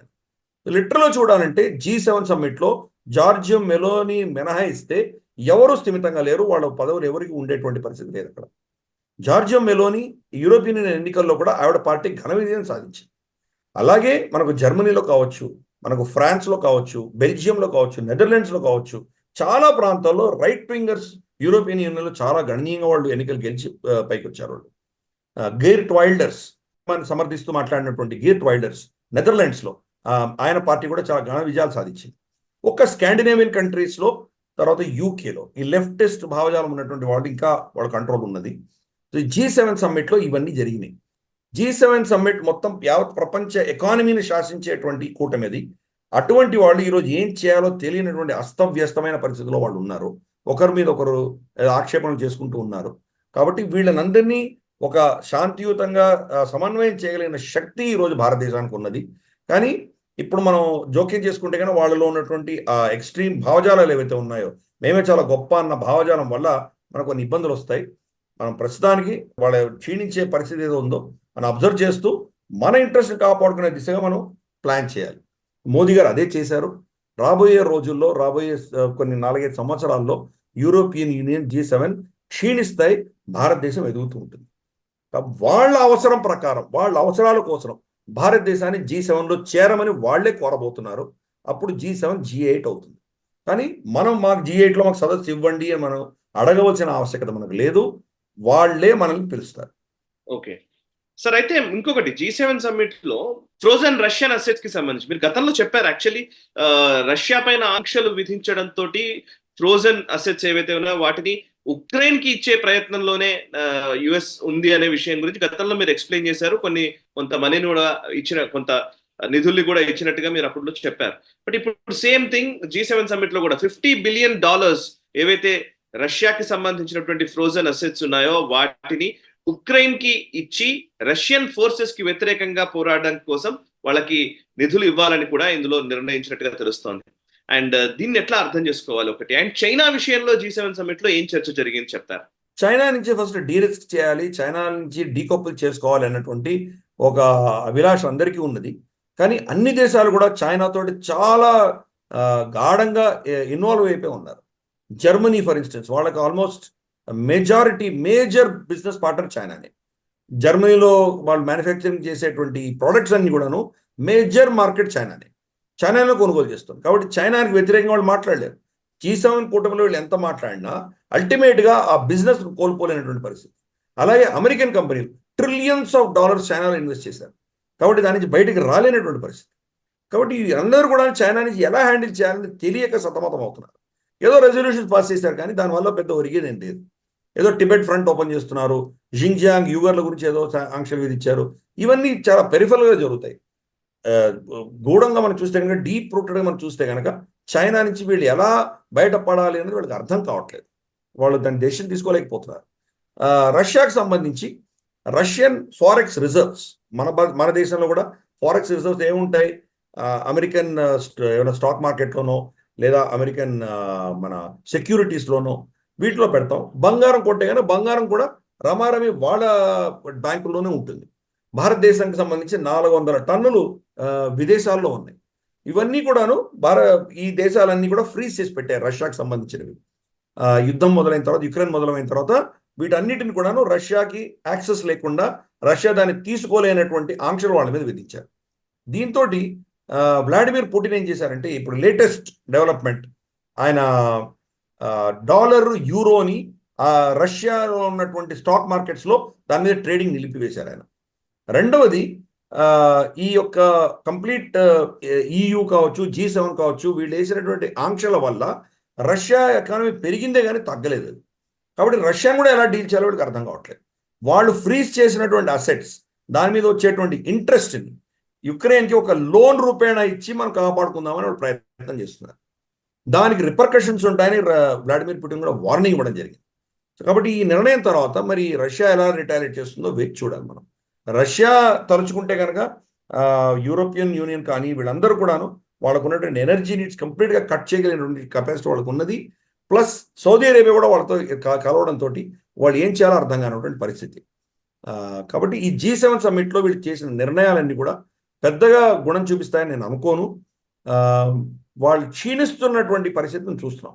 అక్కడ ఉన్నటువంటి G7 నేతృత్వం కావచ్చు, లేదా అక్కడ ఇన్వైట్ చేయబడ్డ నేతృత్వం కావచ్చు, వీళ్ళందరిలోకి కూడాను ఫాస్టెస్ట్ గ్రోయింగ్ ఎకానమీ భారతదేశం. 7.8% మనం పెరుగుతున్నాం. కాబట్టి అక్కడ మనం తప్పకుండా ఒక కాంట్రాస్ట్ మనం తప్పకుండా చూడగలుగుతున్నాం అక్కడ. ఆ, రష్యా మీద చైనా మీద వీళ్ళు ఎంత విరుచుకుపడి ఎన్ని మాటలు ప్రగల్భాలు పలికినా వాళ్ళిద్దరిని వీళ్ళు వదులుకోలేరు. ఫర్ ఇన్స్టెన్స్ ఈ రోజు కూడా అమెరికా రష్యా నుంచి urea related, fertiliser related chemicals ఈ రోజు కూడా రష్యా నుంచి కొంటుంది. బయట మాట్లాడే ప్రగల్భాలు వేరే, కానీ అల్టిమేట్ గా వాళ్ళ బిజినెస్ ఇంట్రెస్ట్ ఎవరు వదులుకోవడానికి సిద్ధంగా లేదు. కాబట్టి యాక్చువల్లీ ఇందాక G7 చెప్తున్నట్టుగా కన్ఫ్యూజ్డ్ స్టేట్ అనేది యూరోపియన్ యూనియన్ లో కావచ్చు, ఈవెన్ G7 దేశాలన్నింటిలోనూ కనబడుతుంది. 5 ఐస్ అన్నా లేకపోతే యూరోపియన్ యూనియన్ అన్నా ఏ పేరు పెట్టినా కూడా ఆ వెస్టర్న్ వరల్డే కన్ఫ్యూజన్ లో ఉంది. బేసికలీ ఇందాక G7 లో ఇటలీ అండ్ ఫ్రాన్స్ మధ్య ఒకవైపు జార్జియా మెలోనీ ఏమో రైట్ వింగ్ లీడర్, ఇంకొక వైపు మాక్రాన్ ఏమో left leaning political leader. But ఇద్దరికి మధ్య అబార్షన్ విషయంలో రెండు దేశాల అధినేతలుగా ఇద్దరు అసెంబ్లీలోకి రావడం, అబార్షన్ విషయంలో కూడా ఆల్మోస్ట్ ఒక వాగ్వాదం జరిగినట్టుగానే కనిపించింది ఒక రకంగా చెప్పాలంటే ఇద్దరి స్టేట్మెంట్స్ మనం చూస్తే కనుక. సో బేసికలీ మీరు ఇందాక అన్నారు సార్ యూరోపియన్ యూనియన్ గురించి మాట్లాడాను కాబట్టి కొంచెం దాన్ని ఎలాబరేట్ చేయొచ్చేమో. ఎందుకంటే యూరోపియన్ యూనియన్ ఎలక్షన్స్ లో అన్ని దేశాల్లోనూ రైట్ వింగ్ రైట్ వింగ్ పార్టీలకే మద్దతు కనిపించింది, వాళ్లే విజయం సాధించారు. సో మాక్రాన్ ఎలక్షన్స్ కి వెళ్తున్నారు ఇప్పుడు. ఈ ఫలితాలు చూసిన వెంటనే ఆయన ఎలక్షన్స్ కి కాల్ఫర్ చేశారు. సో అక్కడున్న కొంతమంది ఎవరైతే ఇస్లామిస్ట్ ఆర్గనైజేషన్ సంబంధించిన వాళ్ళు ఆల్రెడీ ఆ భయాన్ని వ్యక్తం చేస్తూ ఉన్న స్టేట్మెంట్స్ కూడా ఇప్పుడు ట్విట్టర్ లో వాటిలో కనబడుతున్నాయి. సో అంటే యూరోపియన్ యూనియన్ ఎలక్షన్స్ యూరోప్ లోని ఒక రాజకీయ ముఖ చిత్రాన్ని పూర్తిగా మార్చుతున్నాయి అనుకోవచ్చా? ఇంకా అన్ని దేశాల్లోనూ అటువంటి పరిస్థితి ఉండబోతోందా? Right wing పాలిటిక్సే పెరగబోతున్నాయా? అంటే అది రైట్ వింగ్ పాలిటిక్స్ అన్నది ఈ లెఫ్టిస్ట్ చేసినటువంటి మూర్ఖపు పనులు ఏవైతే ఉన్నాయో దానికి వ్యతిరేకంగా వస్తున్నటువంటి ఒక రియాక్షన్ గా మనం భావించాలి. రైట్ వింగ్ వీళ్ళకు ప్రేమ ఉందో లేదో మనకు తెలియదు, కానీ లెఫ్ట్ వింగర్స్ మీద వాళ్ళకి హేట్రెడ్ మాత్రం తప్పకుండా ఉంది. అది మనం చూస్తున్నాం. ఎక్కడైనా కానీ ఒక ప్రభుత్వాన్ని దించాలంటే కనుక ఎవరు వీళ్ళకి వ్యతిరేకంగా గెలవగలరో వాళ్ళని సమర్థిస్తారు. వాళ్ళు ఎటువంటి వాళ్ళు పెద్ద ఆలోచన చేయకుండా వాళ్ళు ఓటేస్తారు. తెలంగాణలో ఫర్ ఇన్స్టెన్స్ కేసీఆర్ దించాలి కాబట్టి కాంగ్రెస్ ఓటేశారు. కాంగ్రెస్ మీద ప్రేమతో కాకపోయినా కేసీఆర్కి వ్యతిరేకంగా ఓటేశారు. ఆంధ్రప్రదేశ్లో చంద్రబాబు నాయుడిని దించడానికి కోసం జగన్కి ఓటేశారు. ఇప్పుడు జగన్ దించడానికి మళ్ళీ చంద్రబాబు ఓటేశారు. సో ఇవన్నీ ఏంటంటే వాళ్ళ ఆలోచన దృక్పథం అలాగే ఉంటుంది. కాబట్టి అక్కడ కూడా ప్రజలు ఏంటంటే వీళ్ళు చేసినటువంటి చర్యల వల్ల ఇల్లీగల్ ఇమిగ్రెంట్స్ వచ్చి ఆఫ్ఘనిస్తాన్ నుంచి, సిరియా నుంచి, మనకు నార్త్ ఆఫ్రికా నుంచి, పాకిస్తాన్ నుంచి ఈ మూకలందరూ వచ్చి అక్కడ అరాచకం సృష్టిస్తున్నారు. ఒక వీడియో చాలా వైరల్ అయింది. ఒక వారం రోజుల లోపల ప్రతి మేజర్ టౌన్లో ఎన్నెన్ని ఘటనలు జరిగా ఆవిడ లిస్ట్ చేసింది. బెల్జియంలో ఏం జరిగాయి, స్టాక్హోమ్లో ఏం జరిగాయి, లండన్లో ఏం జరిగాయి, ప్యారిస్లో ఏం జరిగాయి, బెర్లిన్లో ఏం జరిగాయి, మ్యూనిక్లో ఏం జరిగాయి. 70-80 ఏళ్ల స్త్రీలని వాళ్ళు పొడిచి చంపడము, హింసించడము, దొంగతనాలు చేయడము, తెల్లవాళ్ళు వెళితే కనుక వాళ్ళని కొట్టడం, ఇటువంటివన్నీ చాలా ప్రాంతాల్లో జరుగుతున్నాయి. ప్యారిస్లో కావచ్చు, ప్యారిస్లో అయితే కొన్ని ప్రాంతాల్లో తెల్లవాళ్ళు వెళ్ళలేరు అక్కడికి. మనకు అలాగే యూకేలో ఎడింబరో, మనకు కొన్ని బ్రాడ్ఫోర్డ్ లాంటి ప్రాంతాలు, కొన్ని బర్మింగ్హామ్ లాంటి ప్రాంతాలు, ఇక్కడంతా కూడాను కంప్లీట్గా ఈ పాకిస్తానీ ముగ్గులు టేక్ ఓవర్ చేశాయి. కాబట్టి యూరోప్ ఎలా క్షీణిస్తున్నది, ఇది ఎలా ఇస్లామైజ్ అవుతున్నది అన్నది ఈవెన్ జార్జియా మెలోనీ కూడా గతంలో చెప్పింది, గీర్ట్ వైల్డర్స్ చెప్పడం జరిగింది, అలాగే మనకు మరీన్ లపీన్ చెప్తున్నది. ఈ రైట్ వింగర్స్ అందరూ కూడాను క్రమేపీ ఆ సమాజాన్ని చైతన్యం చేసే ప్రయత్నం చేస్తున్నారు. మీరు వీళ్ళ హయాంలో ఉన్నటువంటి ప్రభుత్వాల వల్ల ఇటువంటి ఇమిగ్రెంట్స్, ఇల్లీగల్ ఇమిగ్రెంట్స్ రావడం వల్ల మన సమాజం క్షీణిస్తున్నది, మన సభ్యత, మన కల్చరు, మన మతం ఇవన్నీ క్షీణిస్తున్నాయి. దీనికి వ్యతిరేకంగా ఉండాలి అని వీళ్ళు చెప్తున్నది ప్రజలు ఇప్పుడిప్పుడు యాక్సెప్ట్ చేస్తున్నారు. అందుకనే ఈ దేశాల్లో అంతా కూడాను రైట్ వింగర్స్ గణనీయంగా విజయం సాధిస్తున్నారు. Marine Le Pen first time Emmanuel Macron గెలిచినప్పుడు ఆవిడకి 4% మాత్రమే ఆవిడకి ఓట్ షేర్ ఉండింది. ఈరోజు ఆవిడ మెయిన్ ఆపోజిషన్ పార్టీయే కాదు, ఈ ఎన్నికల్లో ఇప్పుడు ఇమాన్యుయల్ మాక్రాన్ అనౌన్స్ చేసినటువంటి ఎన్నికల్లో బహుశా ఆవిడ మెజారిటీ వచ్చినా మనం ఆశ్చర్యపడక్కర్లేదు. అటువంటి పరిస్థితులు ఈరోజు చూస్తున్నాం. అలాగే జార్జియా మెలోనీ కూడా ఒక మార్జినల్ ప్లేయర్గా ఉండింది. ఈరోజు ఆవిడ ప్రధానమంత్రి అయిపోయింది. గీర్ట్ వైల్డర్స్ మనకు నూపూర్ శర్మని సమర్థిస్తూ ఆయన ఇచ్చిన స్టేట్మెంట్ మనకు తెలుసు. హిందీలో ఆయన ట్వీట్ చేశారు అప్పట్లో. నూపూర్ శర్మ చెప్పింది చాలా అక్షరాల సత్యం అని చెప్పినటువంటి వ్యక్తి, ఇస్లామిక్ టెర్రరిజం, జిహాద్ వీళ్ళ భావజాలకు వ్యతిరేకంగా మాట్లాడినటువంటి వ్యక్తి. ఈ రోజు అక్కడ ఆయన ప్రభుత్వం ఏర్పాటు చేయబోతున్నారు నెదర్లాండ్స్లో. అలాగే ఓలాఫ్ షుల్ట్జ్ ఆయన రాబోయే ఎన్నికల్లో ఓడిపోతున్నారు. Rightist or right of centre ఉన్నటువంటి పార్టీలు బహుశా గెలిచేటువంటి అవకాశాలు ఉన్నాయని అక్కడ కూడా మన రిపోర్ట్స్ చెప్తున్నాయి. ఓకే. కెనడాలో చూస్తే కనుక కెనడాలో మనకు జస్టిన్ ట్రూడోని ఓడించి మనకు పియర్ ఎవరైతే ఉన్నారో ఆయన గెలవబోతున్నారు. ఆయన రైట్ వింగర్, ఆయన రైట్ వింగ్ పార్టీ. క్రమేపీ ఈ దేశాలన్నింటిలో కూడా రైట్ వింగర్స్ గెలిచేటువంటి పరిస్థితి మనం చూస్తున్నాం. ఒక్క 2 ప్రాంతాలు యూకేలో రైట్ వింగ్ పార్టీ ఓడిపోతోంది, Rishi Sunak party, Labour party గెలుస్తున్నారు. అలాగే స్కాండినేవియన్ కంట్రీస్లో స్వీడన్లో కావచ్చు, నార్వే కావచ్చు, ఫిన్లాండ్ కావచ్చు, ఆ స్కాండినేవియన్ కంట్రీస్లో ఇప్పటికి కూడా ఇంకా లెఫ్టిస్ట్ యొక్క భావజాలం ఉన్నటువంటి వాళ్ళే ఇప్పుడు కూడా వాళ్ళు గెలుస్తున్నారు. ఇటువంటి కొన్ని యుఎస్ ప్రాంతాలు లో కూడా యుఎస్ లో కూడా జో బైడెన్ ఓడిపోతున్నాడు, ఆయన మనకు డొనాల్డ్ ట్రంప్ గెలుస్తున్నాడు. ఇప్పుడు ఎక్కడ చూసినా కానీ కూడా మనకు రైట్ వింగర్స్ గెలవడము, వాళ్ళ యొక్క పాపులారిటీ పెరగడము, ఓట్ షేర్ పెరగడము, శక్తి పెరగడం చూస్తున్నాము. లెఫ్టిస్ట్ భావజాలం ఉన్నటువంటి వ్యక్తులు, పార్టీలు క్షీణిస్తున్నటువంటి పరిస్థితి అక్కడ చూస్తున్నాం. ఈ ఒక విధమైనటువంటి మార్పు ప్రపంచవ్యాప్తంగా జరుగుతున్నది. కొన్ని అక్కడక్కడ అడపాదడపా కొన్ని లెఫ్ట్ వింగర్స్, రైట్ వింగర్స్ చేసిన తప్పిదాల వల్ల వాళ్ళు గెలుస్తూ ఉండొచ్చు. రిషి సునాక్ చేసినటువంటి తప్పిదాల వల్లే ఆయన ఓడిపోతున్నాడు, కానీ అదేదో లేబర్ పార్టీ మీద వీళ్ళ ప్రేమతో చేయట్లేదు. వీళ్ళు కంప్లీట్గా ఫెయిల్ అయ్యారు కాబట్టి లేబర్ పార్టీకి వాళ్ళు ఓటేస్తున్నారు. సో చూద్దాం, ఓవరాల్గా యూరోప్ అంతా కూడా రైట్ వింగర్స్ పక్షాన వెళ్తున్న దానికి కారణాలు ఇవన్నీ. ఈ ఇల్లీగల్ ఇమిగ్రేషను, వీళ్ళ పనికిమాలిన లెఫ్టిస్ట్ భావజాలాలు, ఎన్వైరన్మెంట్, సోషల్ ఇవన్నీ వాళ్ళ మీద రుద్దడము, ప్రజల మీద ఇటువంటివన్నీ చేయడం వల్ల ప్రజలు ఈ లెఫ్టిస్ట్ భావజాలాన్ని తిరస్కరిస్తున్నారు ఆ దేశాల్లో. ఓకే. అండ్ ఇంకొక కీలకమైన అంశం సార్, ఇది మీరు జమ్మూ కాశ్మీర్ లో మీరు పర్యటించారు.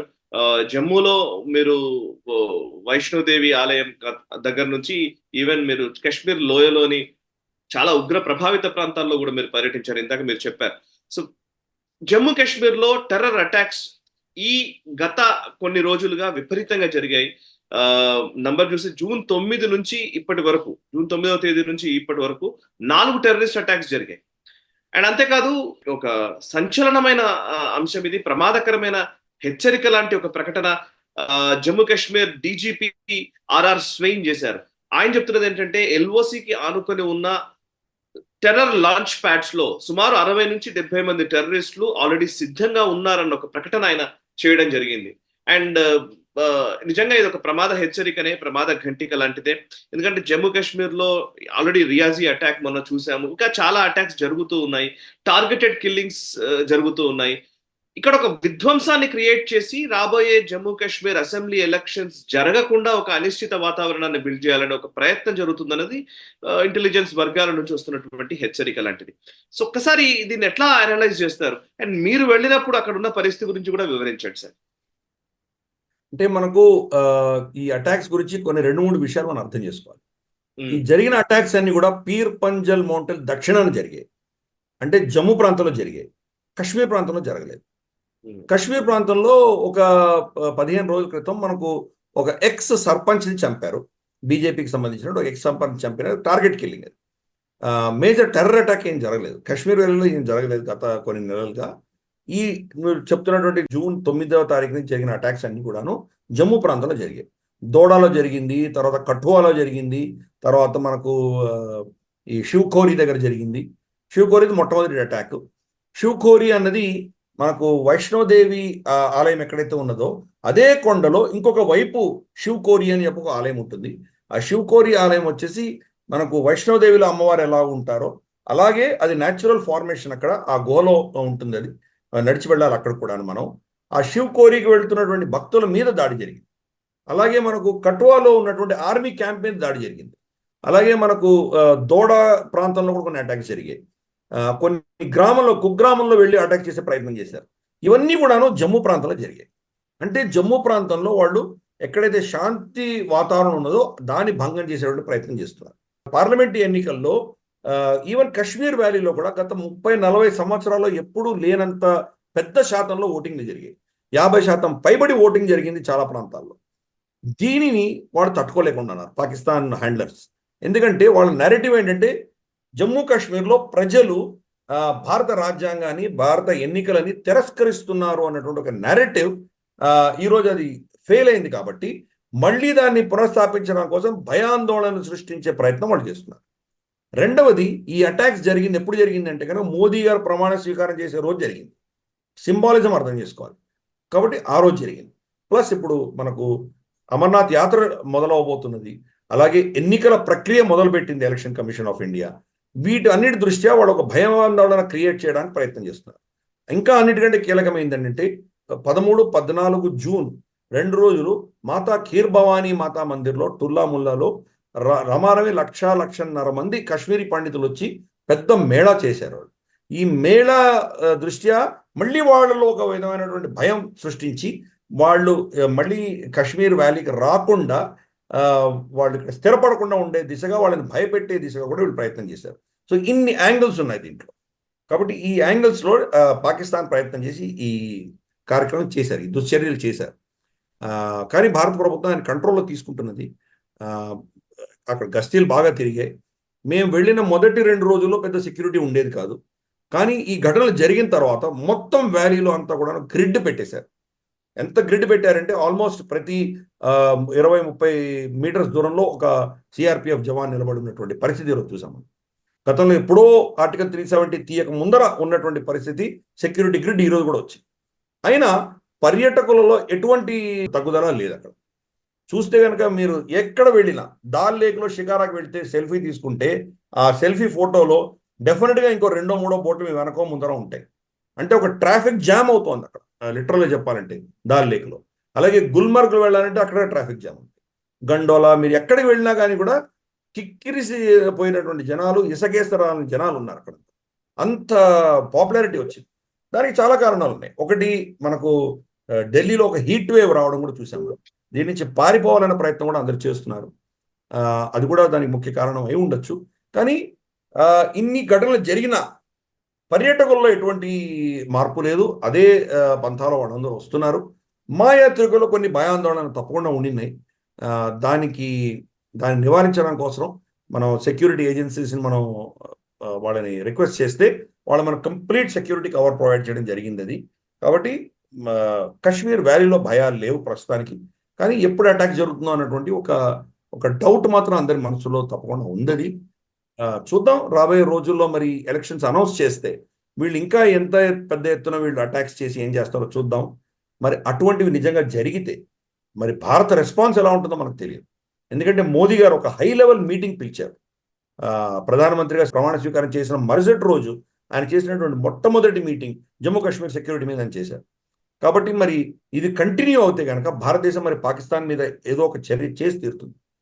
చూద్దాం రాబోయే రోజుల్లో ఈ పరిణామాలు ఏ దిశగా వెళ్తారో వేచి చూద్దాం. Right sir. ఇక మరొక అంశం ఉంది. యాక్చువల్లీ చైనా పాకిస్తాన్ మధ్య ఒక చర్చలు. పాకిస్తాన్ ప్రధాని షహబాజ్ షరీఫ్ చైనాలో పర్యటించారు. 5 రోజుల పర్యటనలో బీజింగ్ నుంచి ఏదో వరాల జల్లు కురుస్తుందని ఆశించిన షహబాజ్ షరీఫ్ కి పెద్దగా ఆయన ఆశలు ఫలించినట్టుగానైతే కనిపించట్లేదు. Of course yes, CPEC China Pakistan economic corridor కొంత మళ్ళీ రివైవ్ చేసేయడానికి చైనా అంగీకరించినట్టుగా తెలుస్తోంది. అండ్ దానికి సంబంధించి ఎంతో కొంత నిధులు విదిల్చే అవకాశం కనబడుతోంది. బట్ నిజంగా షహబాజ్ షరీఫ్ చైనా పర్యటన ఉద్దేశం డబ్బుల కోసమే అయితే గనక అది ఫెయిల్ అట్టుగానే భావించాలా? ఇంకా మిగతా అంశాలు ఏంటి? దీని నుంచి అవుట్కమ్ ఏంటి చెప్తారా? షహబాజ్ షరీఫ్ 5 రోజుల పర్యటనలో లిటరల్ గా ఒక హోమ్ మినిస్టర్ వదిలేస్తే మిగతా అందరు మంత్రుల్ని తీసుకువెళ్ళాడు ఆయన. వాళ్ళ ఆర్మీ చీఫ్ కూడా తీసుకువెళ్ళాడు. హై పవర్ డెలిగేషన్, మొత్తం పాకిస్తాన్లో ఎవరు లేరు, అందరూ అక్కడికి వెళ్ళారు, బీజింగ్కి వెళ్ళారు. సరే, షీ జిన్పింగ్ తర్వాత వాళ్ళ ప్రధాని లీ కియాంగ్ ఇద్దరు కూడా వీళ్ళని స్వాగతించడం జరిగింది. 5 రోజుల్లో వాళ్ళు ఏం ఎక్స్పెక్ట్ చేశారంటే సిపిఈసి యొక్క నెక్స్ట్ ఫేజ్ అనౌన్స్ అవుతుంది, దాన్ని పెద్దగా గొప్పగా అనౌన్స్ చేసి మళ్ళీ దేశానికి వద్దామని చెప్పి ఆయన ప్లాన్ చేశారు షహబాజ్ షరీఫ్. కానీ చైనా మళ్ళీ పాకిస్తాన్లో పెట్టుబడులు పెట్టడానికి వాళ్ళు సిద్ధంగా లేరు అని స్పష్టంగా అర్థమైంది. దానికి 2 కారణాలు ఉండొచ్చు. ఒకటి, పాకిస్తాన్లో పెట్టుబడులు పెడితే కనుక వాళ్ళకి రక్షణ లేదు, చైనీస్ సిటిజన్స్ చచ్చిపోతున్నారు, అక్కడ వాళ్ళ మీద దాడులు జరుగుతున్నాయి. ప్లస్ అక్కడ ఇన్వెస్ట్మెంట్ చేసే వాళ్ళకి దానివల్ల లాభాలేం రావట్లేదు, అది ఒక కారణం. రెండవ కారణం ఏంటంటే చైనానే వాళ్ళు చాలా కష్టమైన పరిస్థితుల్లో ఉన్నారు, అప్పులో ఊబిలో కూరుకొని ఉన్నారు, వాళ్ళ ఎకానమీ దెబ్బతినింది, వాళ్ళ ఇన్ఫ్రాస్ట్రక్చర్, వాళ్ళ కన్స్ట్రక్షన్, వాళ్ళ రియల్ ఎస్టేట్ ఇండస్ట్రీ అంతా దెబ్బతినింది, అలాగే చాలా సెక్టర్స్ దెబ్బతిన్నాయి. కాబట్టి వాళ్ళ దగ్గర అంత పైసలు కూడా లేకపోవచ్చు మళ్ళీ సిపిఎస్లో పెట్టడానికి. ఈ 2 కారణాల వల్ల చైనా దేన్ని ఒప్పుకోలేదు. ఏదో తూతూ మంత్రంగా ఏదో 2-3 ప్రాజెక్టులు ఇస్తామనేది చెప్పారు, కానీ అది కూడా నిజంగా వస్తుందో లేదో వచ్చిన రోజు చూద్దాం. మొత్తంగా చూస్తే కనుక ఆ ట్రిప్ అంతా కూడా ఫ్లాప్ అయినట్టు మనం గమనించాలి. కాకపోతే ఒక స్టేట్మెంట్, జాయింట్ స్టేట్మెంట్ ఆయన ఇచ్చిన స్టేట్మెంట్లో, వాళ్ళిద్దరు ఇచ్చిన స్టేట్మెంట్లో జమ్మూ కాశ్మీర్ గురించి వాళ్ళు మళ్ళీ అంశాన్ని లేవనెత్తారు. లేవనెత్తే కనుక భారతదేశం ఒక స్పందన ఏంటంటే, ఇది మీకు కంప్లీట్గా అనవసరమైన విషయాలు మీరు జోక్యం చేసుకోకండి, మీకు దాంతో సంబంధం లేదు, దీన్ని మేము యాక్సెప్ట్ చేయమని మనం కూడా ఖండించాం దాన్ని. సరే, వాళ్ళ నైజం అది, వాళ్ళు ఏదో చేసే ప్రయత్నం వాళ్ళు చేస్తారు. దానివల్ల నిజంగా వాళ్ళు ఒరిగింది ఏమీ లేదు, ఏమీ రాలేదు. వాళ్ళు సిపిఈసి నెక్స్ట్ ఫేజ్ ఇన్వెస్ట్మెంట్స్ ఏమీ రాలేదు వాళ్ళకి. కాబట్టి కంప్లీట్గా ఫ్లాప్ అయిందని మనం భావించాలి. సరే, వాళ్ళిద్దరి మైత్రి అన్నది ఒక స్ట్రాటజిక్ అలయన్స్. అది భారతదేశం యొక్క ఎదుగుదలని కంట్రోల్ చేయడానికే పాకిస్తాన్ని వాళ్ళు వాడుకుంటున్నారు చైనా. ఆ ముక్క వాళ్ళకి తెలియదు. బహుశా వాళ్ళు ఒక రెంటియర్ స్టేట్, అంటే వాళ్ళను కిరాయిగా ఒక దేశంగా ముందుకు తీసుకెళ్లేటువంటి ప్రయత్నం పాకిస్తాన్ చేస్తోంది. గతంలో అమెరికా కిరాయి కట్టి వాళ్ళని వాడుకున్నారు, ఇప్పుడు చైనా వాడుకుంటుంది. చూద్దాం రాబోయే రోజుల్లో మరి దేశం ఏ దిశగా పెడుతుందో చూద్దాం. ఇది ఇలా ఉండగా వాళ్ళ బడ్జెట్ అనౌన్స్ అయింది. ఈ బడ్జెట్ కూడా 2 రోజుల్లో ఆగారు వాళ్ళు. మామూలుగా జూన్ 10th అనౌన్స్ చేయాలి, వీళ్ళు బీజింగ్ వెళ్ళారు కాబట్టి జూన్ 12న అనౌన్స్ చేశారు. ఇంత దివాళా తీసిన దేశంలో ఏదో వాళ్ళకి రాయితీ ఇవ్వాలి, ఏదో కొంత ట్యాక్స్ కలెక్షన్ పెంచుకోవాలి, దీని మీద ఫోకస్ పెట్టాలి, వాళ్ళ ప్రజలకు ఉన్నటువంటి బాధల సమస్యలు తీర్చే దిశగా ఏదో అలొకేషన్స్ ఉండాలి. ఇవన్నీ ఒక పక్కన పెట్టి 17.6% డిఫెన్స్ బడ్జెట్ పెంచారు. మింగ మెతుకులు లేవు, మీసానికి సంబంగా నూనె అడిగిన సామెత మనకు తెలుసు. సరిగ్గా అది పాకిస్తాన్కి సరిపోతుంది. ఇది ఆ రోజు పరిస్థితి. 17.6% బడ్జెట్ పెంచారు వాళ్ళు. ఏమైనా అర్థం ఉందా? అంటే దేశం గొడ్డుపోయినా కానీ కూడా ఆర్మీ యొక్క ఎస్టాబ్లిష్మెంట్ వాళ్ళు బాగా ఉంటారు, వాళ్ళకి ఎటువంటి సమస్య లేదు. దేశం అధపాతాళంలోకి వెళ్ళిపోయినా వాళ్ళు పట్టదు. అందుకని మనం చాలాసార్లు మనం చర్చించుకున్నాం సాయి, ప్రతి దేశానికి ఒక సైన్యం ఉంటుంది, కానీ పాకిస్తాన్ సైన్యానికి ఒక దేశం ఉంది. సో అందుకని వాళ్ళ బడ్జెట్లో కూడా అదే రిఫ్లెక్ట్ చేస్తుంది. మైనారిటీలకి ఏమి మొండి చేయి చూపించారు. గిల్గిట్ బాల్తిస్తాన్ అలాగే పిఓజేకేకి వాళ్ళు ఏం పైసలు అలొకేట్ చేయలేదు. లిటరల్గా వాళ్ళు చాలా దుర్భరమైన పరిస్థితిలో ఉన్నారు. అలాగే ఏదో కొన్ని మెతుకులు రాల్చారు ఖైబర్ పఖ్తూన్ఖ్వాకిను, తర్వాత మనం బలూచిస్తాన్కి. నిజంగా ఫైనల్గా పైసలు వెళ్తాయలే అంటే పెద్ద ప్రశ్న. అది బడ్జెట్ పెద్ద షామ్. అది వాళ్ళకు చైనా నుంచి వచ్చేటువంటి సిపిఈసి పైసలతోటి ఈ అప్పులు తీర్చుకోవడం ఏదో చేద్దామని అనుకున్నారు. ఇన్ఫ్యాక్ట్ ఒక చాలా కీలకమైన రిపోర్ట్ కూడా వచ్చింది, డేంజరస్ పరిణామం. ఆ రిపోర్ట్ ఏం చెప్తోందంటే, ఈ పైసలతోటి వాళ్ళు భారతదేశంలో మళ్ళీ టెర్రర్ని ముందుకు తీసుకెళ్లే ప్రయత్నం చేద్దామని కూడా వాళ్ళు ప్లాన్ చేస్తున్నారు. అంటే సిపిఈసి పైసలతోటి భారతదేశంలో ఖలిస్తానీ కావచ్చు, మళ్ళీ డబుల్ కే అంటారు కదా, కాశ్మీర్ ఖలిస్తాన్, ఈ రెండింటిని మళ్ళీ రివైవ్ చేసే ప్లాన్ కూడా పాకిస్తాన్ చేస్తుంది. అంటే వాళ్ళ దేశ అభివృద్ధి, దేశంలో ఇన్ఫ్రాస్ట్రక్చర్ వాళ్ళకి ముఖ్యం కాదు. భారతదేశం మీద యుద్ధం చేయడం, గజ్వాయి హిందీ వాళ్ళకి చాలా ముఖ్యం.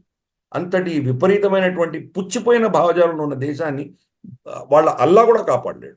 కాబట్టి వాళ్ళ కర్మానికి వాళ్ళు వదిలేద్దాం. చైనా కాదు కదా, అబ్బ పీతాంబరుడు వచ్చినా పాకిస్తాన్ ఎవడు కాపాడలేడు. కరెక్ట్. అండ్ చైనా కొంత మళ్ళీ ప్యాంగాంగ్సో నార్త్ సైడ్, ఉత్తర భాగాన ప్యాంగాంగ్సో లేక్, లదాఖ్ లో ఉన్నటువంటి, మనం పోయి వచ్చాం అక్కడికి, ఆ ఉత్తర భాగంలో కొంత ఫోర్టిఫై చేసుకుంటోంది వాళ్ళ పొజిషన్స్ ని అని చెప్పేసి వింటూ ఉన్నాం.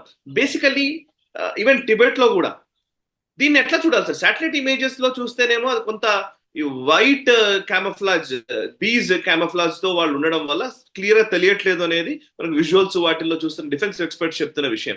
బట్ చాలా ఎక్కువగా వాళ్ళు సన్నద్ధం అవుతున్నారు అనడానికి మాత్రం సంకేతాలు చాలా స్పష్టంగా నిదర్శనాలు కనబడుతున్నాయి.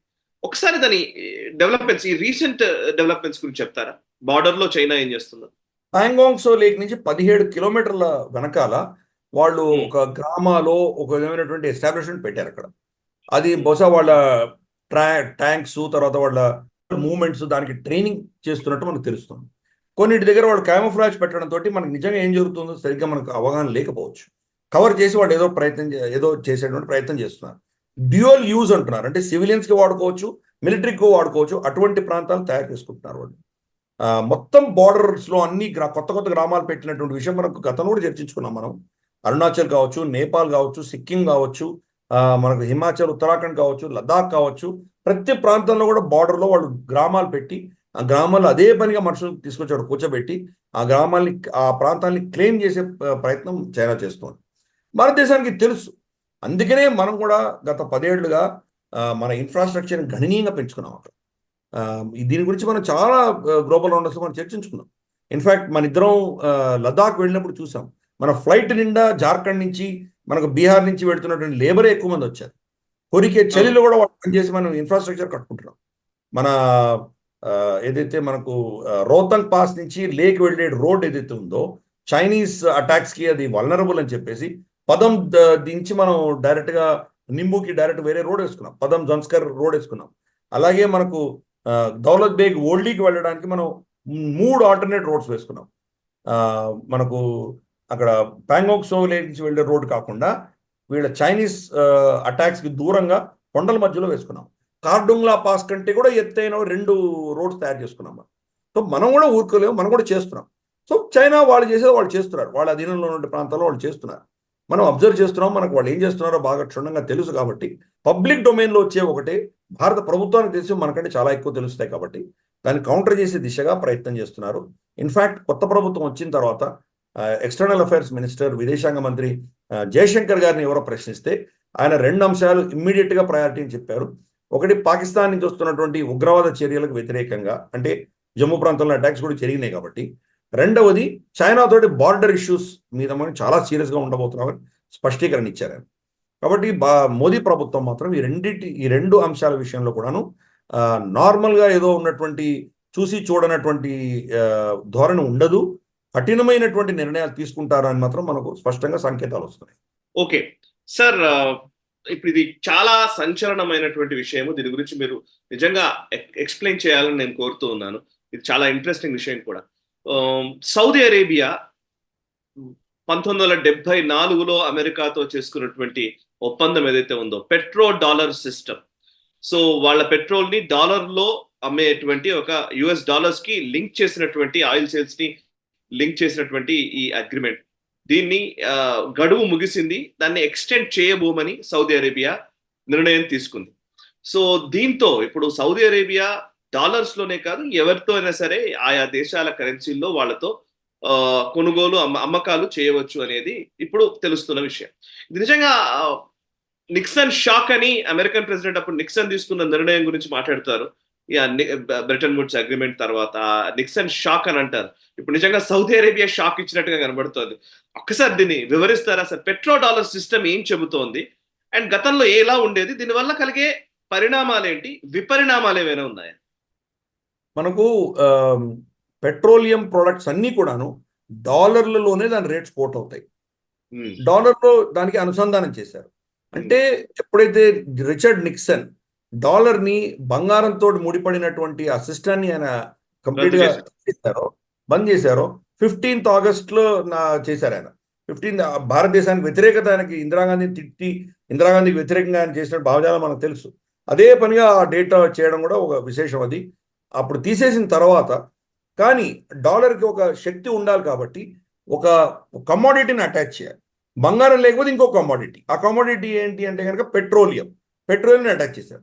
వాళ్ళ దగ్గర ఉందా అంటే వాళ్ళ దగ్గర పెట్రోలియం లేదు. సౌదీ అరేబియా పెట్రోలియంని వాళ్ళు దీనికి పణంగా పెట్టి డాలర్ని ఇంతకాలం వాళ్ళు నడిపించుకున్నారు. 50 ఏళ్ళ అగ్రిమెంట్ అయిపోయింది. సౌదీ అరేబియా దాన్ని రెన్యూ చేయట్లేదు. రెన్యూ చేయకపోయేసరికి వాళ్ళు ప్రపంచవ్యాప్తంగా ఏ కరెన్సీలో కావాలంటే ఆ కరెన్సీలో వాళ్ళు ట్రేడింగ్ చేయవచ్చు. కానీ ఇప్పటికి కూడా పెట్రోల్ ధర అన్నది డాలర్లోనే కోట్ అవుతుంది. కాబట్టి దానికి ఆల్టర్నేటివ్ సిస్టమ్ తెచ్చేంత వరకు కూడా మీరు ఏ కరెన్సీలో ట్రేడ్ చేసినా కానీ కూడా పెట్రోల్ డాలర్ అన్న కాన్సెప్ట్ మాయం అవ్వదు. అది పోవడం చాలా కష్టం. ఆల్టర్నేటివ్స్ తీసుకురావాలి. ఫర్ ఇన్స్టెన్స్, భారతీయ రూపాయిలో ఎన్ని రూపాయలు ఇస్తే ఒక బ్యారెల్ వస్తుంది అని మనకు లేదు. ఏం చేస్తాం మనం? ఇన్ని డాలర్లకు ఒక బ్యారెల్ కాబట్టి డాలర్ ఇంటూ భారతీయ కరెన్సీని వేసుకొని మనం ఇన్ని రూపాయలు అవ్వచ్చు మనం చెప్పుకుంటున్నాం. అది సిస్టమ్ కాదు. అది డైరెక్ట్గా రూపాయలతోటే ఆ ఒక బ్యారెల్ ధర ఎంత ఉంటుందో నిర్ణయించేటువంటి సిస్టమ్ మనకు కావాలి. అది వచ్చేంత వరకు డాలర్ని విస్మరించేటువంటి పరిస్థితి లేదు. ట్రేడింగ్ మాత్రం వేరే కరెన్సీతో చేసుకోవచ్చు. అది మాత్రం జరిగింది ఈరోజు. అంటే తప్పకుండా ఒక పెద్ద మెట్ అని మనం చెప్పాలి. డాలర్ యొక్క ఇన్ఫ్లుయెన్స్ కొంత తగ్గిందనే మనం ఒప్పుకోవాలి. కంప్లీట్గా మాయం అవ్వలేదు, కానీ కొంత సిగ్నిఫికెంట్ దెబ్బ మాత్రం తగిలింది. యువాన్ కావచ్చు, యూరో కావచ్చు, రూబుల్స్ కావచ్చు, భారతీయ రూపాయి కావచ్చు, దీంట్లో ఇప్పుడు ట్రేడ్ చేయడానికి, వాళ్ళ చౌకను అమ్మడానికి ఈరోజు వాళ్ళని ఎవరిని వాళ్ళ అగ్రిమెంట్ అమెరికాతో లేదు కాబట్టి వాళ్ళని ఎవరు ఆపలేరు. ఎంబీఎస్ మరి డొనాల్డ్ ట్రంప్ వచ్చిన తర్వాత ఎలా ప్రవర్తిస్తారో మనకు తెలియదు. జో బైడెన్ ఉన్నంత వరకు బహుశా ఇది కంటిన్యూ అవ్వచ్చు. బట్ డొనాల్డ్ ట్రంప్ వస్తే కానీ డొనాల్డ్ ట్రంప్కి చాలా లీవరేజెస్ ఉన్నాయి. ఆ లివరేజ్ని వాడుకొని ఆయన బహుశా మళ్ళీ ఈ అగ్రిమెంట్ని రెన్యూ చేసే దిశగా ఫోర్స్ చేస్తారేమో వేచి చూడాలి. ఇప్పటికైతే మాత్రం ఆ అగ్రిమెంట్ రెన్యూ చేయలేదు కాబట్టి ఆ, రాబోయే రోజుల్లో దీని కనుక మళ్ళీ రిస్టార్ చేయకపోతే నష్టపోయేది అమెరికన్ డాలర్, అమెరికన్ ఎకానమీ గణనీయంగా దెబ్బతింటుంది. ఆ, మిగతా దేశాలు కూడా క్రమేపీ కమాడిటీస్ని వాళ్ళు లింక్ చేసుకుంటూ వెళ్ళి పెట్రోలియం ప్రోడక్ట్స్ని వాళ్ళ ఓన్ కరెన్సీలో వాళ్ళు దాన్ని కన్వర్ట్ చేసి దాన్ని పేమెంట్ చేసి వాళ్ళు ట్రేడ్ చేసేటువంటి పరిస్థితులు రాబోతున్నాయి. అంటే ఇప్పటిదాకా భారతదేశం డాలర్ అంటే మీరు చెప్తున్నది యుఎస్ కి ఇబ్బంది అవుతుంది అనేది ఒక మాట. ఓకే సార్, సౌదీ అరేబియాకి ఎటువంటి ఇబ్బంది ఉండదా దీనివల్ల? అంటే ఇప్పటిదాకా జరిగిన ట్రేడ్ కానివ్వండి, వాళ్ళకు కూడా ఈవెన్ సౌదీ కూడా లాభపడింది కదా డాలర్ తో ముడిపడి ఉండడం వల్ల. అంటే అప్పుడు అమెరికా వాళ్ళకు లార్జెస్ట్ కస్టమర్గా ఉండేవారు. మొత్తం వీళ్ళ దగ్గర చెమురంతా అమెరికా కొనేది. ఈ ఓకే. రోజు గల్ఫ్ నుంచి ఒక్క బ్యారెల్ కూడా కొనట్లేదు అమెరికా. ఓ ఎందుకంటే వాళ్ళ దేశంలోనే వాళ్ళకి సరిపడినంత పెట్రోలియం కాకుండా యూరోప్ కావచ్చు, ప్రపంచవ్యాప్తంగా అమ్మే అంత ఎక్స్పోర్ట్ చేసే అంత చమురు వాళ్ళ దేశంలోనే ఉన్నది. అలాస్కాలో కావచ్చు, కాలిఫోర్నియా చాలా ప్రాంతాల్లో వాళ్ళకి దొరికింది. టెక్సస్ చాలా దగ్గర దొరికింది వాళ్ళకి. ఈరోజు యూరోప్కి ఎక్స్పోర్ట్ చేస్తున్నారు. భారతదేశానికి కూడా మనం first number 1 Russia, number 2 Iraq, number 3 Saudi Arabia, number 4 స్థానంలో అమెరికా ఉన్నది. మనం చమురు కొనుగోళ్లలో అమెరికా నుంచి కూడా కొంటున్నాం మనం. కాబట్టి వాళ్ళు సౌదీ అరేబియా గతంలో వాళ్ళు మేజర్ కస్టమర్గా ఉండేవారు. ఈరోజు వాళ్ళకి వాళ్ళ దగ్గర నుంచి ఏం కొనట్లేదు కాబట్టి వీళ్ళు ఎక్కడికైనా వెళ్ళొచ్చు. వాళ్ళ సౌదీ అరేబియా మీద ఏం ఇంపాక్ట్ ఉంటుంది? దానికి ప్రత్యుపకారంగా అమెరికన్ సైన్యము సౌదీ అరేబియాని సురక్షితంగా ఉంచింది అని వాళ్ళు క్లెయిమ్ చేస్తున్నారు. ఈ మొదటి కుటుంబం మొహమ్మద్ బిన్ సల్మాన్ కుటుంబాన్ని, అంటే ఈ రాజు పరివారాన్ని ప్రొటెక్ట్ చేస్తున్నారు వాళ్ళు అమెరికన్ మిలిటరీ. సో మరి అదేమవుతుంది మనం వేచి చూడాలి. ఇవన్నీ కూడా రాబోయే రోజుల్లో ఈ పరిణామాలు ఏ దిశగా వెళ్తాయని మనం వేచి చూడాలి. దానివల్ల సౌదీ అరేబియాకి పెద్ద తేడా ఉండదు. ఎందుకంటే వాళ్ళు అమెరికాకి ఏం అమ్మట్లేదు. అంటే ఇప్పుడు ట్రేడింగ్ చేస్తోంది Saudi Arabia, China, Saudi Arabia, భారతదేశం. కానీ ఎవడో మూడో దేశమైనటువంటి అమెరికన్ కరెన్సీ ఎందుకు వాడుకోవాలి? అటువంటి భావజాలం వచ్చింది ఇక్కడ మొత్తం సిస్టంలో. భారతదేశం ఏం చేస్తుంది?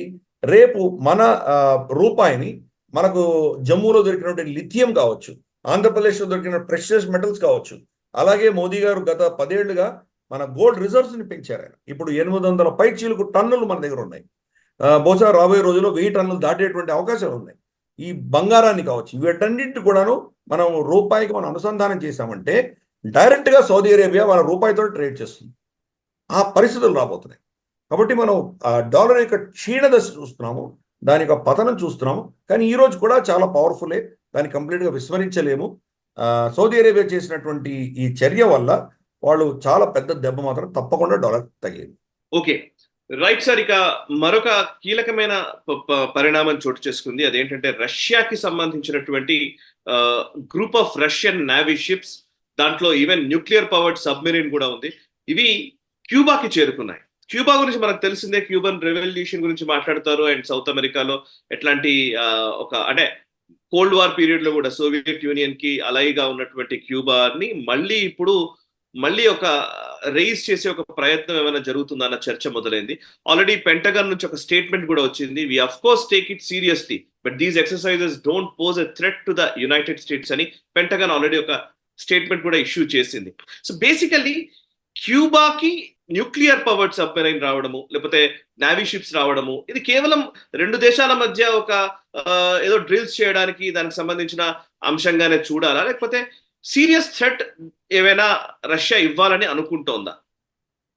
అంటే గత వారం 10 రోజుల క్రితం అమెరికా కావచ్చు, అలాగే నేటో కావచ్చు, యుక్రెయిన్కి పర్మిషన్ ఇచ్చాయి.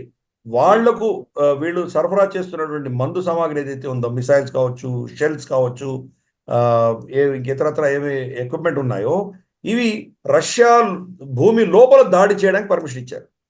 అంతవరకు ఈ ఆయుధాలతోటి రష్యా లోపల దాడి చేయడానికి వాళ్ళు పర్మిషన్ ఇవ్వలేదు వాళ్ళకి. ఓన్లీ యుక్రెయిన్ భాగంలో డాన్బాస్ లాంటి ప్రాంతంలోనో, లేదా కర్కీవ్లోనో ఇటువంటి ప్రాంతాల్లో వాళ్ళు యుద్ధం చేయొచ్చు. కానీ రష్యా లోపలికి వెళ్ళి యుద్ధం చేసే పర్మిషన్ వాళ్ళకి లేకుండా ఉండింది. ఇప్పుడు పర్మిషన్ ఇచ్చారు. పర్మిషన్ ఇస్తే కనుక దాని యొక్క రియాక్షన్ చాలా తీవ్రంగా ఉంటుంది అని వ్లాడిమిర్ పుటిన్ ఆల్రెడీ వార్నింగ్ ఇచ్చాడు. ఆ వార్నింగే కాదు, ఇప్పుడు ఈ షిప్పులు క్యూబాకు పంపించడం కూడా దానికి సంకేతమే. మీరు మా దేశం మీద దాడి చేసి మాకు నష్టం కలిగించే దిశగా మీరు యుక్రెయిన్ వాడుకుంటే మేము కూడా మీ పెరట్లోకి వచ్చి మేము ఏమైనా చేయగలము అని ఒక చిన్న సంకేతం ఇవ్వడానికి వెళ్ళారు. సరే, ఈ 4 షిప్లు సబ్మెరీన్లు ఏవైతే వెళ్ళాయో, ఇది అమెరికా మీద పెద్ద దాడి చేసి అమెరికాకి నష్టం కలిగించగలదని సరే వాళ్ళకు తెలుసు, వీళ్ళకు తెలుసు.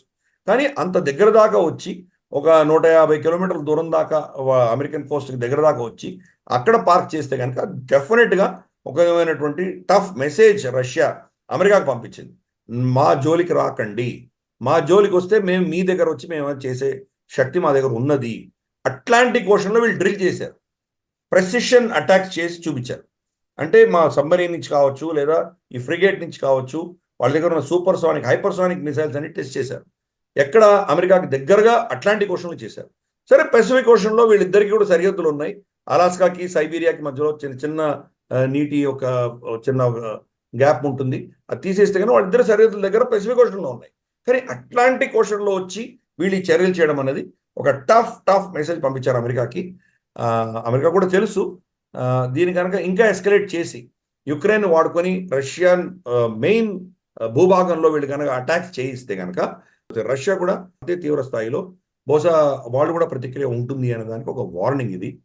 చూద్దాం మరి అమెరికా పిచ్చి చర్యలు చేస్తూ యుక్రెయిన్ ఇప్పుడు కూడా ఇంకా ప్రోత్సహిస్తూ ఉంటే కనుక మరి శాంతి లేకుండా ఉన్న ప్రాంతాల్లో అక్కడంతా అస్థిరత తీసుకొస్తే వాళ్ళ బ్యాక్యార్డ్లోనే ఏదో గొడవలు జరిగేటువంటి ప్రమాదం ఉంది. ఇదే సమయంలో కెనడాకు సంబంధించిన ఒక షిప్ అదే హవానాలో వచ్చి ల్యాండ్ అయింది. వీళ్ళు కూడా వీళ్ళ సబ్మెరీన్ ఒకటి అమెరికన్ సబ్మెరీన్ కూడా గౌంటానమో బేలో వచ్చి పార్క్ చేశారు. గౌంటానమో బే క్యూబా ఐలాండ్లోనే చివరగా ఉంటుంది, అది అమెరికా కంట్రోల్లో ఉంటుంది. కాబట్టి అమెరికా కూడా ఏదో కౌంటర్ మెజర్ చేసింది, కానీ యుద్ధం అంటూ రాదు తప్పకుండా. ఒకరినొకరు బెదిరించుకునే దిశగా ఇవన్నీ జరుగుతున్నాయి. చూద్దాం దీంట్లో మరి తాటాకు చప్పుడులేనా, లేకపోతే నిజంగా దీంట్లో వీళ్ళు చేస్తున్న చర్యల వల్ల ఏదో ఒక దేశం భయపడేటువంటి పరిస్థితులు ఉన్నాయో వేచి చూద్దాం. రైట్. ఇంకొక చిన్న చిన్న అంశాలు కూడా ఉన్నాయి సార్. రష్యా అధినేత పుతిన్ కూతుళ్ళు ఇద్దరు కూడా సెయింట్ పీటర్స్బర్గ్ లో దర్శనమిచ్చారు. ఒక బహిరంగ వేదిక పైన వారు మాట్లాడడము, ఒక ప్యానల్ డిస్కషన్ లో పాల్గొనడము జరిగింది. సో బేసికల్లీ ఎప్పుడు కూడా పుతిన్ ఇప్పటికే పుతిన్ పైన ఏ దేశంలో ఆ దేశంలో ఆయన్ని అరెస్ట్ చేయడానికి కూడా వాళ్ళు వారెంట్స్ ఇష్యూ చేసుకొని కూర్చున్నారు. అండ్ యునైటెడ్ నేషన్స్ కూడా అటువంటి పరిస్థితులు ఉంది. అట్లాంటప్పుడు పుతిన్ తన పైన తన కూతుళ్ళని బహిరంగ వేదికలపైకి తీసుకొస్తున్న సందర్భం ఎందుకు కనబడుతుందంటారు? అండ్ ఇది సాధారణ విషయంగానే చూడాలా, ఇందులో పెద్ద అంత ఉత్సుకత కూడా ఏమీ లేదు అనుకోవచ్చా అనేది ఒక విషయం. అండ్ ఇంకొక వైపు యూరోకి సంబంధించి రష్యా ఇప్పుడు డాలర్ యూరో ఎక్స్చేంజ్ ని నిలిపివేస్తూ వారు నిర్ణయం తీసుకోవడం జరిగింది. రెండు అంశాల గురించి సింపుల్ గా మీరు అనలైజ్ చేస్తారా ప్లీజ్? క్రిస్పీ. వ్లాడిమిర్ పుటిన్ తన వ్యక్తిగత విషయాలు, కుటుంబపరమైన విషయాల్ని పబ్లిక్ ఎప్పుడు ఆయన చేరు, వాళ్ళ కవరేజ్ ఉండదు. ఎస్పెషలీ ఆయన పిల్లలు ఎక్కడ కనిపించేవాళ్ళు కాదు. ఈ మధ్యకాలంలో వాళ్ళు పబ్లిక్గా రావడము, ఆయన ఈసారి గత 2 నెలల క్రితం ఆయన ఎన్నికైనప్పుడు ఆయన్ని సమర్థిస్తూ వాళ్ళ పెద్దమ్మాయి ఇచ్చిన స్టేట్మెంట్స్ ఇవన్నీ కూడా వైరల్ అయ్యాయి.